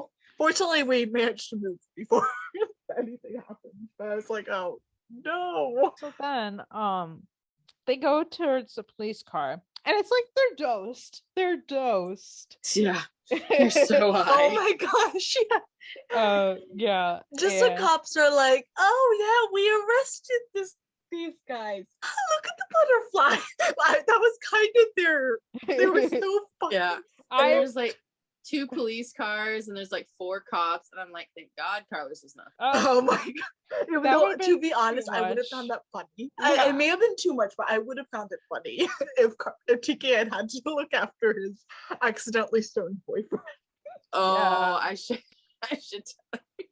Oh god, what? No, it just reminds me of a show that Rob Lowe was in. 2 of the characters, one of them accidentally ate a pot brownie. And it was two males. They were in a relationship, and they were waiting for the adoption agency to come over to do the inspection and for them. So they were so it was an accident. Thankfully, it was like postponed, but they were waiting for them to come over to do the surprise inspection for like getting their license to be like foster parents. And so like they were freaking out, and so like the husband had to like take care of him. It was actually in a series that Rob Lowe was in. It was brothers and sisters. Scotty and Kevin accidentally made the pop brownie. That was good. I remember that now. Yeah, that definitely happened in several shows I've watched. But anyways, it's just funny because I'm scared of eating brownies. Oh yeah. I mean, seriously, because that's what happened in Dose, is they ate the brownies. Oh my god. Exactly. Poor brownies get a bad rap now. Yeah. Oh my god, but like why couldn't you cook mushrooms or celery or something? I know. Oh dear.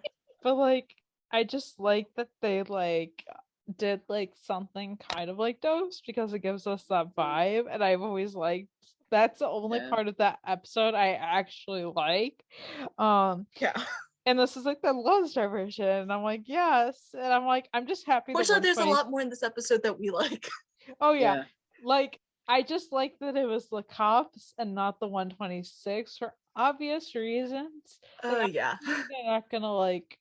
I mean, they're not. I say they're not really gonna do that, but I like how it's the cops, and so the one thing I like out of everything, I like always say the one thing I like, but it's like I like everything. But Owen rescues O'Brien from the inside, and he gets him out, and like they make up or whatever. I think it's partially because O'Brien was like stoned, basically. Basically. And while they were inside, he's like, "You guys go through this all the time."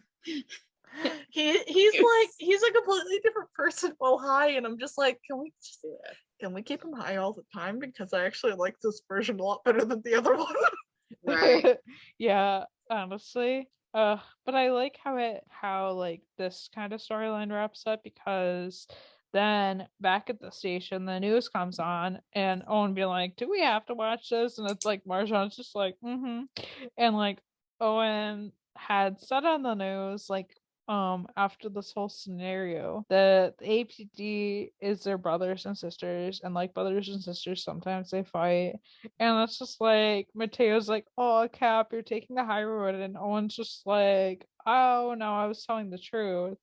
And Marjan's like, yeah, well, let's hope the Donut Patrol saw it. And this is when O'Brien shows up, and it was like, oh, believe me, we saw it. And he like says how he wanted to thank them in person and show like gratitude to them, and he's like, don't worry, we're gonna honor that. And he's just like, oh, we could have a rematch, and Owen's like, why don't we start with dinner, which I really liked, and stuff, for like, because we haven't really seen this in a while, but also I like how like it's like introducing him to like this and stuff. So like they all sit down, and O'Brien's like, well, I heard you firefighters know how to eat, and Owen's just like, see, here you go again.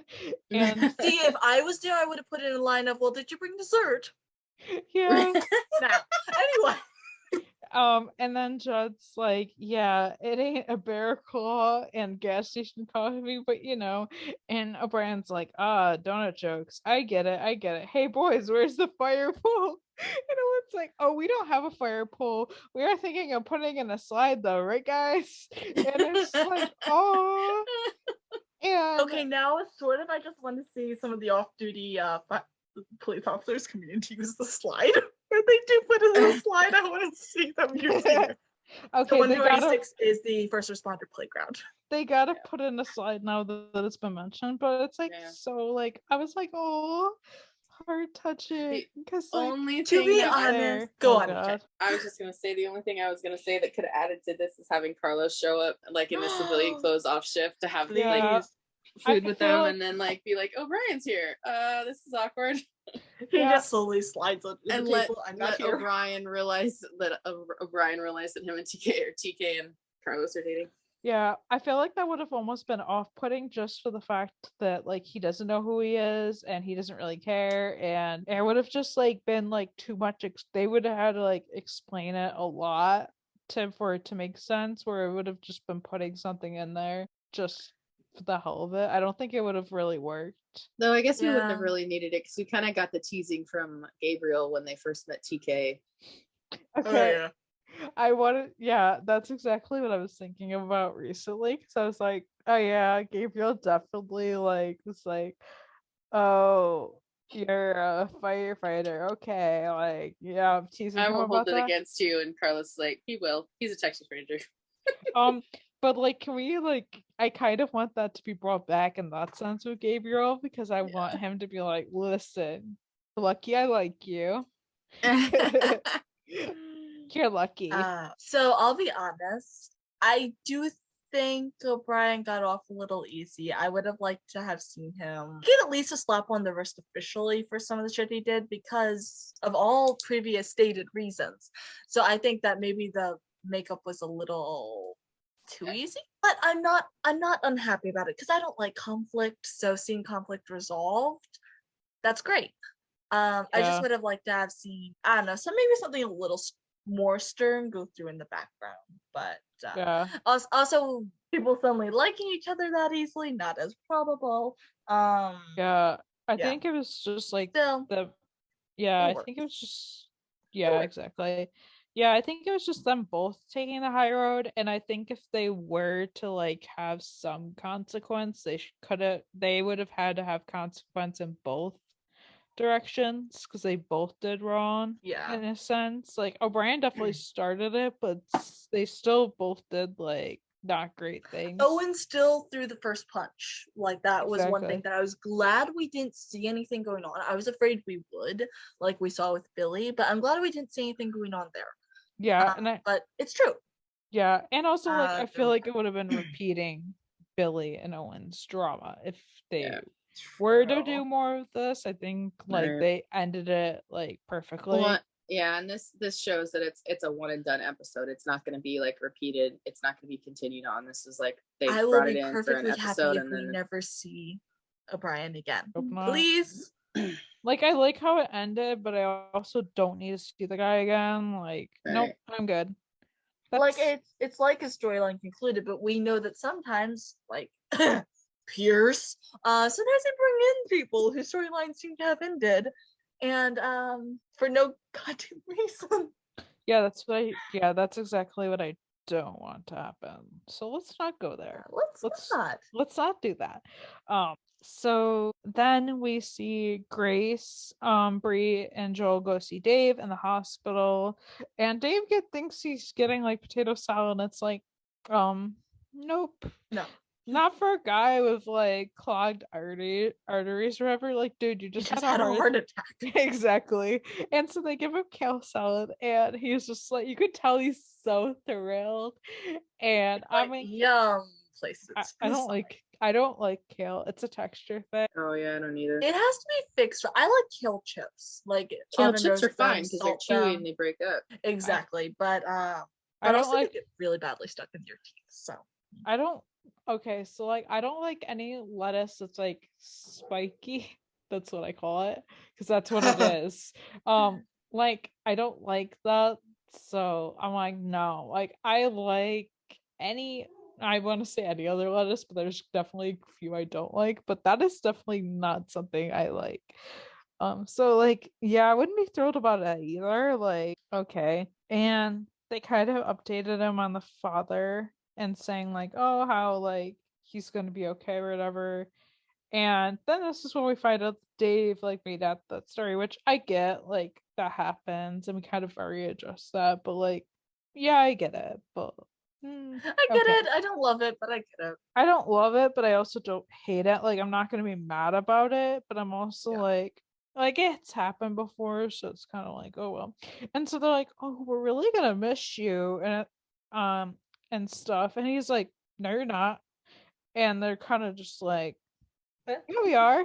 And he's like, oh, I'm transferring to days. The doctor said graveyard shift is bad for my heart. And I'm just like maybe also the cheese puffs. I mean, I love a good unhealthy snack, okay, as much as the next person, but maybe Lee's all the way off on the cheese puffs just a little bit until you're a little better. And the funny thing is you watch their faces when he makes the announcement, and I literally, my thought is running, I'm like, I wonder if they are like, we may not miss that much. Yeah. I like it though, because I kind of like him, and who knows if we'll Oh, yeah. actually see him again. Like they could just I'd be be like, okay with it. yeah, I'd be okay with it. I agree. We'll warm up to him. Yeah, Sure. I already like him. Like he's already yeah. winning over Claudette. Oh yeah. So. There's not much of a competition. Okay, he's a good, like I like him. Like he's just great. So then we end with a 126 hang, which made me so happy. When they showed it, I scrolled up 126 hang. Yeah, Like, exactly. I'm so happy. I'm like at the tar loft. I still don't Oh my love God. that name. I just like okay, but like yes, it's I chuckle at it, but I'm like, oh well. it has its things, I guess. I don't know. But It is sort of funny. it's funny, but also cringy. I'm gonna be honest. Yeah, a funny cringe, Yeah. some of those things. Anyways, But I love Nancy shows up. Well, they're all waiting for Nancy, and it's like okay. And she shows up, and they're like, the second she walks in the door, they're like, oh, nailed it, Nancy is here, and she's just like, why are you guys calling me that? And they're like, because you saved the day. And she's like, no, you didn't. No, I didn't, or whatever. And it's like to replace her old name. And I'm like, oh, and they get her a trophy and everything. Yeah. They named her the MVP of the game. Oh my God. Yeah, she's like, she definitely doesn't like any shy person. Like any introvert, she does not like being the center of attention. I totally get that. Oh, I totally get that. See, okay. It depends because I am an introvert, but I'm Same. also a very social introvert. So like I'll bring up something and then I'll realize I'm the center of attention. I'm like, okay, yeah, that's how I am. Okay, like I'm very introverted, but I feel like as I've gotten older, I'm not as introverted, but I feel like I'm introverted enough where I don't like to be the center of attention, but I won't lie, like sometimes some attention is good attention. And I'm like, okay. But I definitely like it's comfort level. Like when you get to know people well enough, it's like, okay, like this is normal. But like I'm definitely like strangers center of attention. It's like, nope. I don't like the one thing that really like does like bother me being like that is like people staring at you. Like it's kind of one of those things where I think people are always looking at me. Not because not because like in a bad way where I think like, oh, the eyes are always on me. No. I just like you're like, they're on me, help. Yeah, exactly. Yeah, I get it. Oh yeah. And so like they're celebrating Nancy, and then TK gets a call, and TK's like, the way TK always answers the phone, like, hello. He's like, who would want to talk to me? It's so TK, and Carlos is watching him like from far away, but then he goes near him, and TK's like, it's my mom, and Carlos is like, well, tell her I say hi, and TK's just like, she's dead. And this is when I was watching it, and I was like, what the fuck? What? Like I know this is like there was definitely like it was foreshadowed a lot. Especially if you watch the third episode and the fourth episode, like the episodes Gwen was in, it's very foreshadow. But I'm also like, what? And it's funny, like our reactions, like I kind of wish we got Grace's reaction. We should have been recording that. I my mouth just went, what? I regret that we didn't record that. Not gonna lie. That was hilarious. That was so funny. See, I did not think that was gonna happen at all. Yeah, well, here's the thing. I'm like, I just thought that was a stupid fan theory. I still think it's a stupid fan theory, but apparently one that Lone Star decided to embrace. Okay.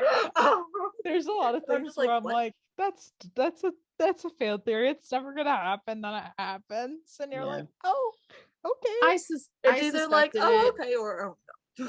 From the vibe we were getting from Gwen in episode 3 and 4, I definitely got a vibe that if she wasn't already dead, she would be dead soon. Yeah. Well, so I saw it coming. Yeah. You know, and I feel bad. Like it sucks big time. Like in retrospect, there's like some like you think of like the question like, oh, are you dead? that kind of thing, and you're like, okay, like there is some foreshadowing, but I also kind of thought that like us seeing Gwen alive at the ceremony was, or the celebration after the ceremony, I was kind of like, oh, she's alive, she's fine. Yeah. And I was like, oh, that's hopefully that's all we see of her for like the next season. And I thought she was having some form of medical emergency. And I'll be honest, a few things in my head weren't lining up. Because I was like, okay, why do both Owen and TK need to go to New York if it's just like an accident or something? So like I think it was in the back of my brain that like, oh, there's a possibility, but I just kind of attributed it to like fans putting it there. And I was like, okay, I don't want them to do this. We all know. And then he said that I'm just there like, what?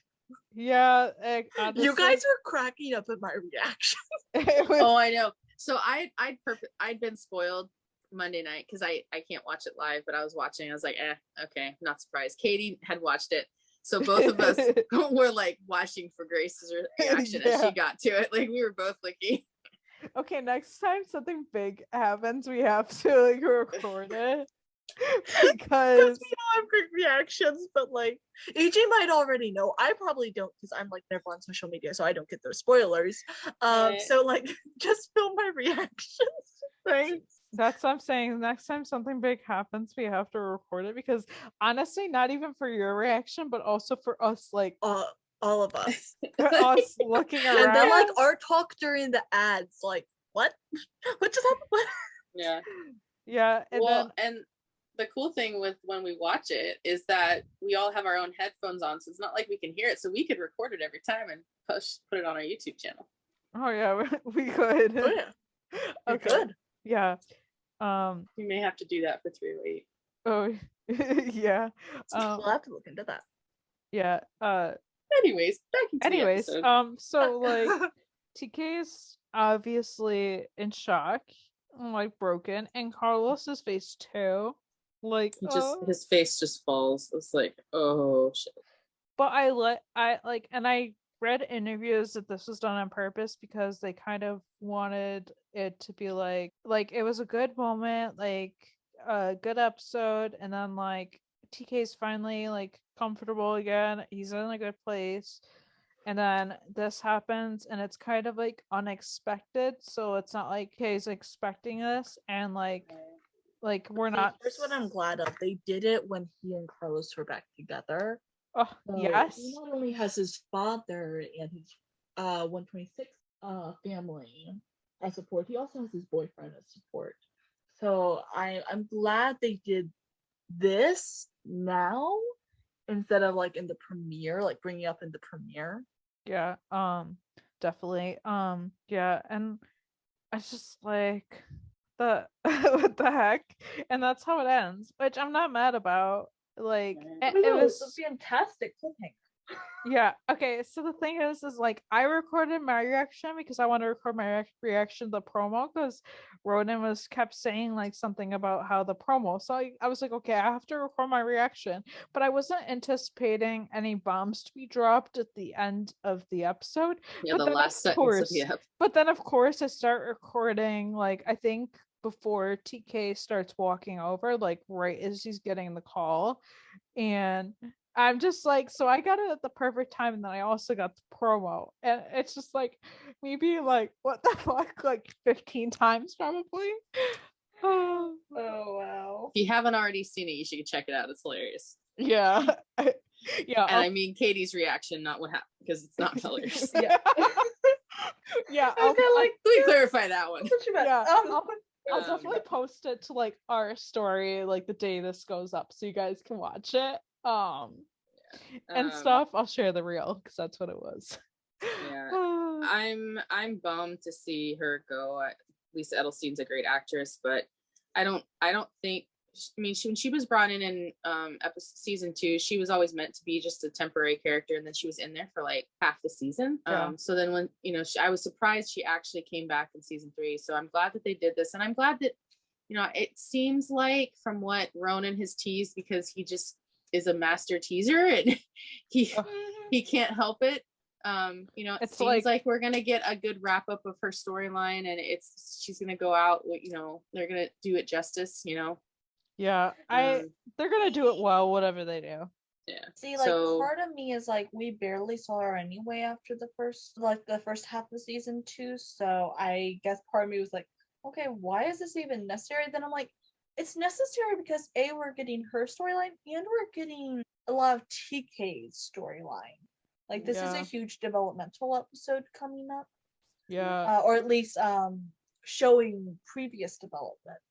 Yeah, well, we're gonna learn a lot more about TK and her helping him get into rehab years ago and things like that. So exactly. So like, I'm not trying to understand why they had to figure out the show completely, but like I don't know, like it is sad to see her go simply because, you know, in the spirit of things, but at the same time, I'm intrigued to see what happens.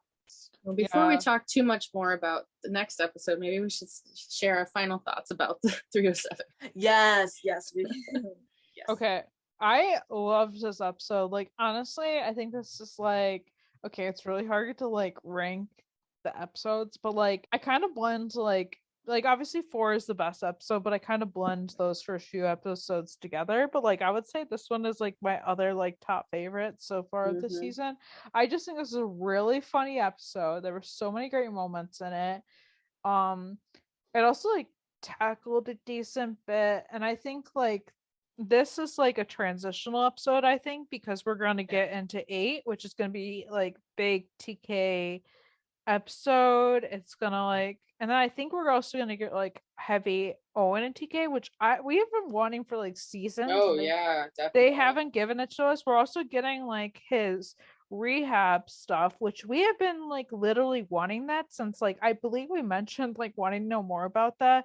And like our second podcast episode, like in our our wish list, we have talked about this like so much of wanting it over and over. So it's like we're finally getting something along that lines, and I don't think it'll stop there. I think we'll keep getting that. And I'm not saying that I think TK is going to relapse, because people keep saying that and it pisses me off. I'm sorry, I have to bring it up. How did I say it? TK is not going to relapse. He's a different person, and he's a different person now than he was then, and he has a huge supportive system around him. He's not going to relapse. The thing is that all people saying he's going to relapse. I'm just gonna say, people have been saying that from the beginning, and I will be really harsh. You're sick. Yeah, because you want him to relapse. That's want like telling drama, an alcoholic you expect them to fall off the wagon. Yeah, exactly. You want the drama. You want the trauma. You want the relapse, and that is sick. Yeah.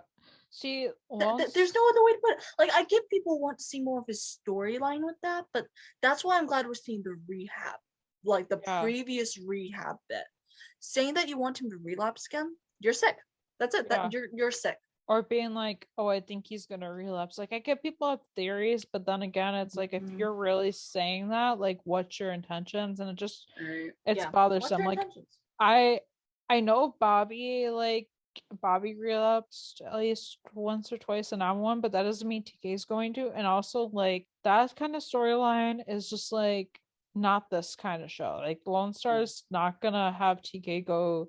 They're definitely like, TK can go through hard things. TK can struggle with this part of his life without him having to relapse every season. And it hasn't happened yet. Not saying it's going to ever. It's just annoying to see people say these things, because it's like, why are you saying this? Like, why? The hard thing is with something like this, I can't think that people's intentions are pure. So that's why I say something as drastic as you're sick. Like, there may be the few outliers that do have a pure intention, like they want to see maybe a more natural journey, which that does include a lot of stumbles. But technically, I think people tend to forget that what we got at the beginning of season 1 was a relapse.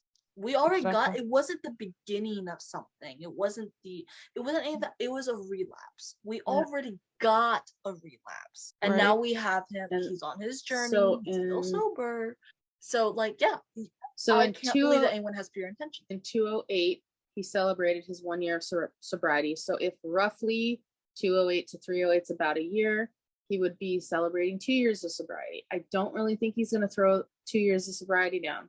So I'm glad in a way that we're getting it the way we are.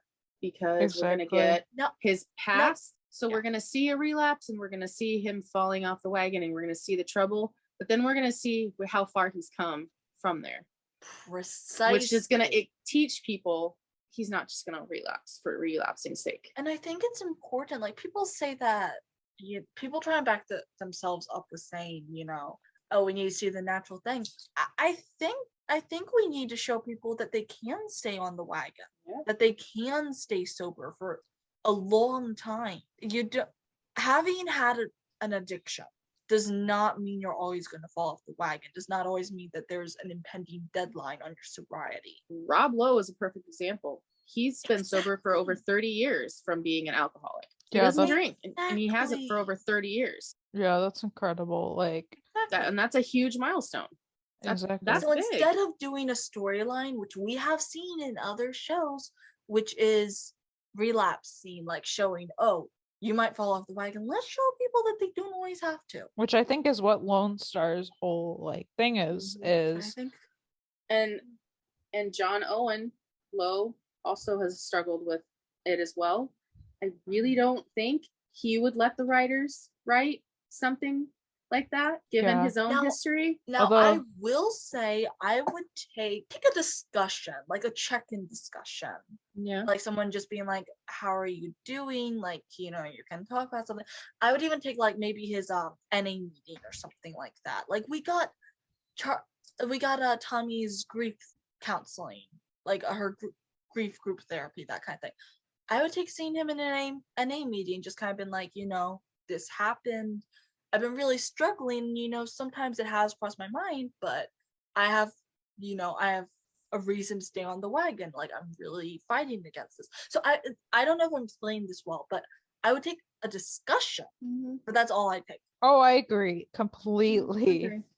Okay. In fact, I would take that at any point after a hard call, after something like that.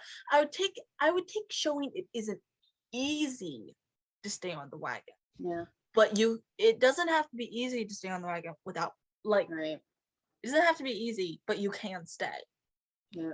I agree. I'm gonna stop stumbling over my words now. Yes. Anyways, before I get back to our final thoughts, Katie was we totally went to the next one. Oh yeah. Yeah. It's okay. Love the episode. Yeah.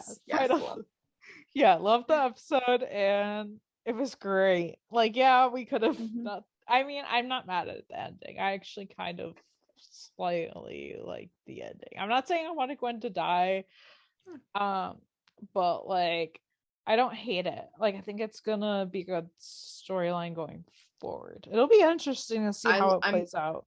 I'm glad they didn't bring her passing away into earlier in the episode. I will say that. I like the episode. I love the episode. I love the softball element to it. I love, the kind of the Owen trying to be better.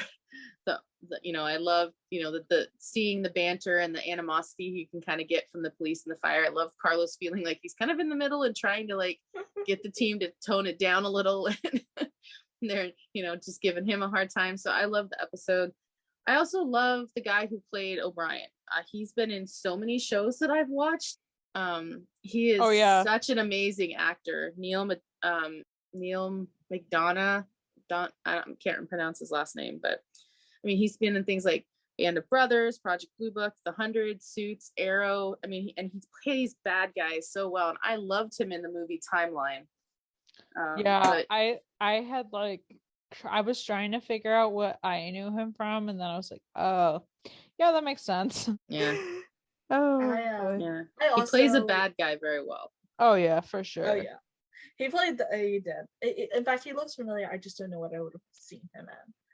I also love the episode. I'm not going to, obviously 4 is a favorite. I'm not going to label any episodes any other episodes quite yet as favorites or not, just because it's still early in the season. I kind of, because it's a transitional episode, I want to see how well it ties into 8 as well, even though it is its own episode. Right. But I really love it. I love the content. I love the Carlos content. Thank you. He wasn't a huge star, but he was part of it, and he melded in very nicely into the entire plot line. So I really think they did a great job with it, and I think it was think it was Katie who said like, I also like the ending. Like again, didn't want Gwen to die. Right. But that doesn't mean you can't like the ending because it was very well done. I sort of like that it was a cliffhanger. And I think you just said like you're glad they didn't do it earlier in the episode. Right. Because I think it would have ruined the whole episode. Exactly. If they had done it So, earlier. Because then it would take focus off. It would have taken focus off of the episode and onto next week's, and that's what because everybody do. would be in the middle of panic over, oh my god, what happened. We're going to get plenty of that next time. Yeah, because I feel like they ended it off at the perfect spot because we don't really get much more, and then that leads us to the next episode. Yeah. Like we have no idea how she died. We have no idea what the circumstances. Right. We have no idea. We also have no idea about Jonah, but I don't think Enzo's dead. So more than likely, Jonah will be given custody or will be given to Enzo. Yeah, so we can talk about that after promo and stuff. I know we that's keep going into speculation about the next episode, which is a good thing. But... So, Katie, do we have fan thoughts on this episode? Of course. Do you guys want to hear TJ thoughts first? Oh, yes. Please give us TJ. So it was just like me being like, so how it's been a few days, how are you doing? Just like still coping with about Gwen, but other than that, excited for the next episode. Then I was like, okay, so like, what are your like final thoughts? Like, what's your review? And he's just like, I'd give it a 3.5, maybe 4 stars out of 5. I kind of like the graveyard dispatcher, really loved the whole brawl at the baseball field. Felt like bringing the guy back, the coward, not even Pierce, the coward, kind of pointless and stupid. And I was like, yeah, that was stupid. And like we kind of had talked about how like they should have put in a line about TK playing like baseball or something, and he just like right. I'm hoping that in the next episode we can kind of see the crew's reaction to the news, like Gwen. I really hope they don't skip over the reactions because I mean they all knew Gwen. She was part of the 126 family. Oh yeah, I gotta hop in and say I agree with that. I want them to pick up where they left off. I don't want a time skip. I feel like they'll do a time skip, but I don't want them to. I want them to pick up. I don't think they're gonna do much of a time skip. Okay, this is my theory and thought on why they won't do a time skip. Okay, so we all know like Owen's hand is bandaged up in this episode, and in the promo it's still bandaged up. So I think that if any time passed, it's maybe like a day or two. But I don't but I kind of want like 126 hang opening it up, like other people hearing the news and stuff. I don't know if we'll get that lucky. But I would also like to see Owen getting the news. Yeah, I mean, I feel like we want that. I feel like we want that, of course, but I don't know if that'll necessarily happen. But you know, what happens. This is one of those episodes where people have like such diverse thoughts. Yeah. Like well, and I don't think it's going to be very much time. I think it's maybe a day because if she's as Jewish as she seemed like it, burials are usually done within 24 hours after death. Yeah. Traditionally. Yeah. Granted, we don't know. Like, we don't know how Jewish she is, but not even that. Like, people are making speculations of like, oh, this should happen. Like, oh, that should happen. I'm like, you don't know like what her wishes are. She could have wanted like just a funeral for like family, like immediate close family. Like everyone has their own wishes. Like my grandma, when she died, like it was literally just my immediate family. So like my cousins, my aunt, my uncle, like grandchildren, like that kind of thing. Like it was like not that many people, but I've also been to funerals where it was like a ton of people, so you don't know. But so other thoughts. A lot of people thought it was crazy and interesting. So but it was the Bob.com, and I'm like, I haven't heard somebody say that since like the early 2000s. Yeah, that's a new one. Or not new, but it's an oldie but goodie. Somebody says, I was happy until I was having a breakdown. It was like whiplash. I'm sorry, I know that is funny, but I'm sure that was just like, I totally get that. Like the end was kind of, even if you were expecting it, it's still like, whoa, they went there. Mm-hmm. But they actually went there. Yeah. They said amazing, then sad, sobbing in a corner. Loved Nancy, the first part of the 126 hang. Yeah. I love the whole 126 hang. I liked that's real shit there. Somebody said a fun, chill episode for the most part. Some might say a filler, but you need a silly every once in a while. Didn't like that they brought back Pierce. That's like a common consensus we can all agree on. And it didn't add much. Yeah, I agree. I don't agree that it's a filler episode because No. I don't I think it I think 5 and 6 were more fillers than this episode was. I think this episode has more intentions. Not that 5 and 6 didn't have intentions, because there were definitely intentions in that, but I wouldn't call it a filler at all. Me neither. It was too much of its own episode, too much of its own storylines. Mm-hmm. 5 and 6 linked into each other very well, and they also had their own storylines, but they did feel slightly more filler / transitional. They weren't leading up to something big. They were just kind of there. Exactly. 7 was a transitional episode, so it was leading up to something big, but it also was dealing with something bigger on its own. So no, it's not a filler episode in my opinion. Somebody said it was good at the end. Sad face. Fight scene was funny. I wish I could have seen more baseball or TK. Okay, yeah. See, this is my thing, is I was so hype about that they didn't make any comments about it. It was just kind of seeing like TK kill it, and it, like without them mentioning it, and I'm just like, yo.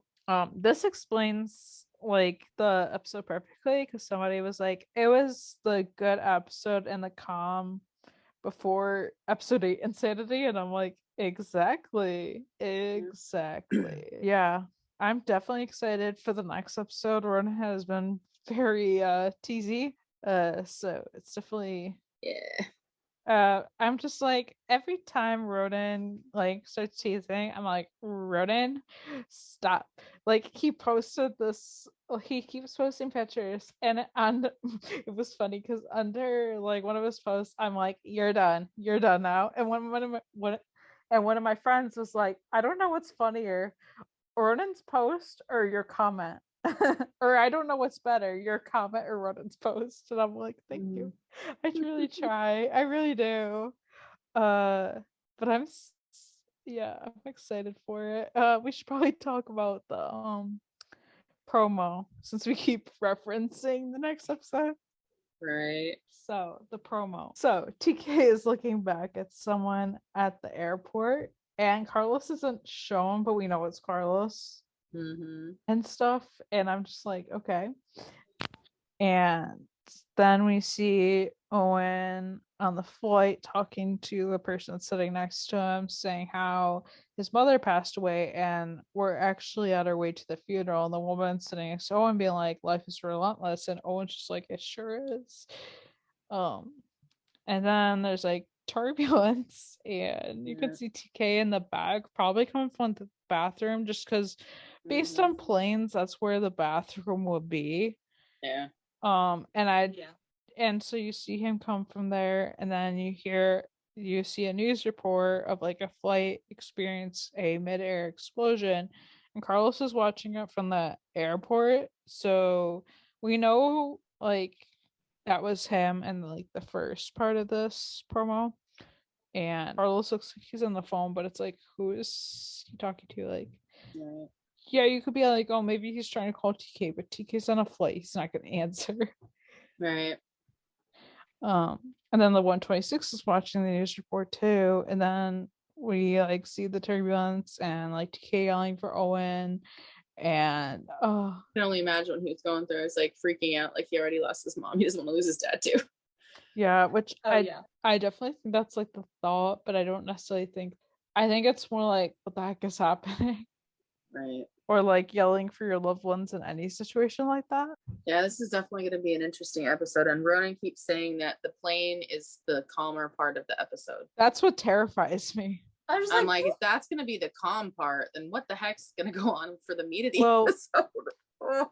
Yeah, several of the pictures are like, obviously the plane part, which I had honestly come to a realization that one picture he posted where it looks like he's in a sweat, that is probably like the rehab, like him going to rehab scene. Is that the one where he looks like he's wearing a plaid shirt and black, like a black t-shirt?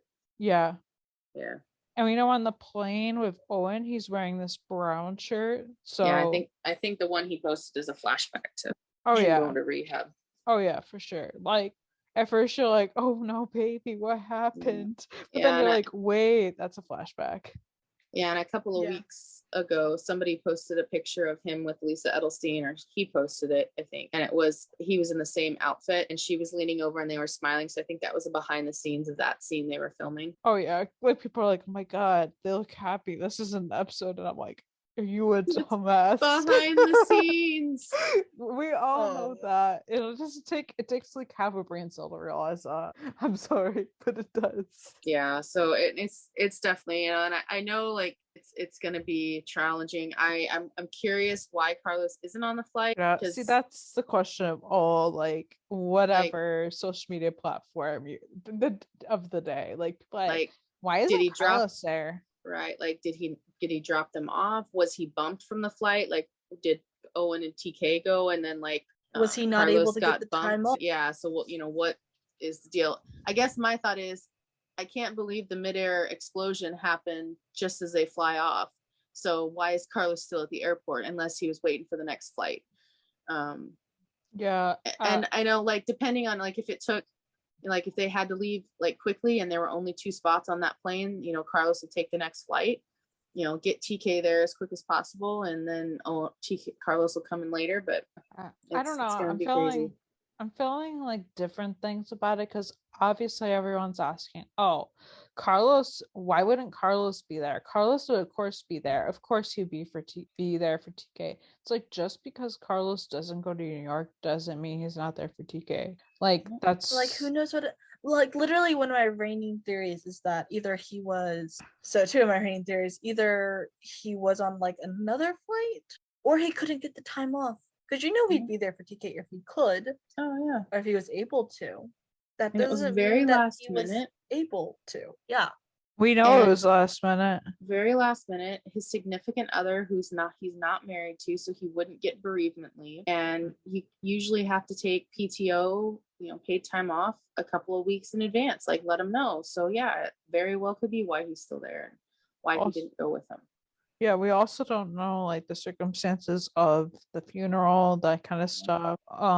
We don't know like who's gonna be there, what other circumstances there are. This also like I don't even care if Carlos doesn't go, just for the fact we need TK and Owen to have some time together. They need content together. They need this. We need father-son bonding. As much as I would like Carlos time, we're actually far more bereaved of Owen and TK time. We knew this. Yeah, exactly. And it's like people are so fixated on the thought of like, oh, Carlos is a bad boyfriend if he doesn't go. Like, shut up. But like he is not a bad boyfriend. Not at all. Like it's so annoying. It's like there are a lot of different reasons why Carlos might not be going. And maybe TK and Owen are going first to plan it, and then Carlos is going later to show up. But I don't necessarily think that based on what I've heard about the episode. See what happens. But I don't know. I'm not mad about it either way. Like he goes, cool. If he doesn't, whatever. Like it's not this whole thing to like debate, which everything gets debated anyways, which I'm totally for debate. Like I like debating with people and I like talking about different theories and reacting to people's theories, but when it's like, oh, he's a bad boyfriend if he doesn't do this, it's like kind of ridiculous. You don't know the circumstances. Shut up. It's like just to be blunt, you don't know the circumstances. Shut up. Yeah, like literally, it's just like okay, yeah. Anyways, that was a lot. Yeah, that was a lot. I mean, it was a great episode. It was a lot. Yeah, and I always love recording and chatting about the show, and I love how we like sometimes we have different opinions on things, and other times we're all like we have the same thought process. So it's like it's cool to hear us talk about it. I think it's nice because like we often are the same track, but even when we have different opinions on something, as far as I can tell, like we like hearing each other out and like considering what the other person says. Like even if we don't fully agree, we'll listen to each other. Yep. Yeah. We might interrupt each other. And by we, I mean me particularly. Okay. We all Sorry. do it. It's okay. It happens. Yeah, exactly. Oh, like I think. Oh my god. It's like I have a thought and then I have to say it and then I'm like, oh, well, someone was talking.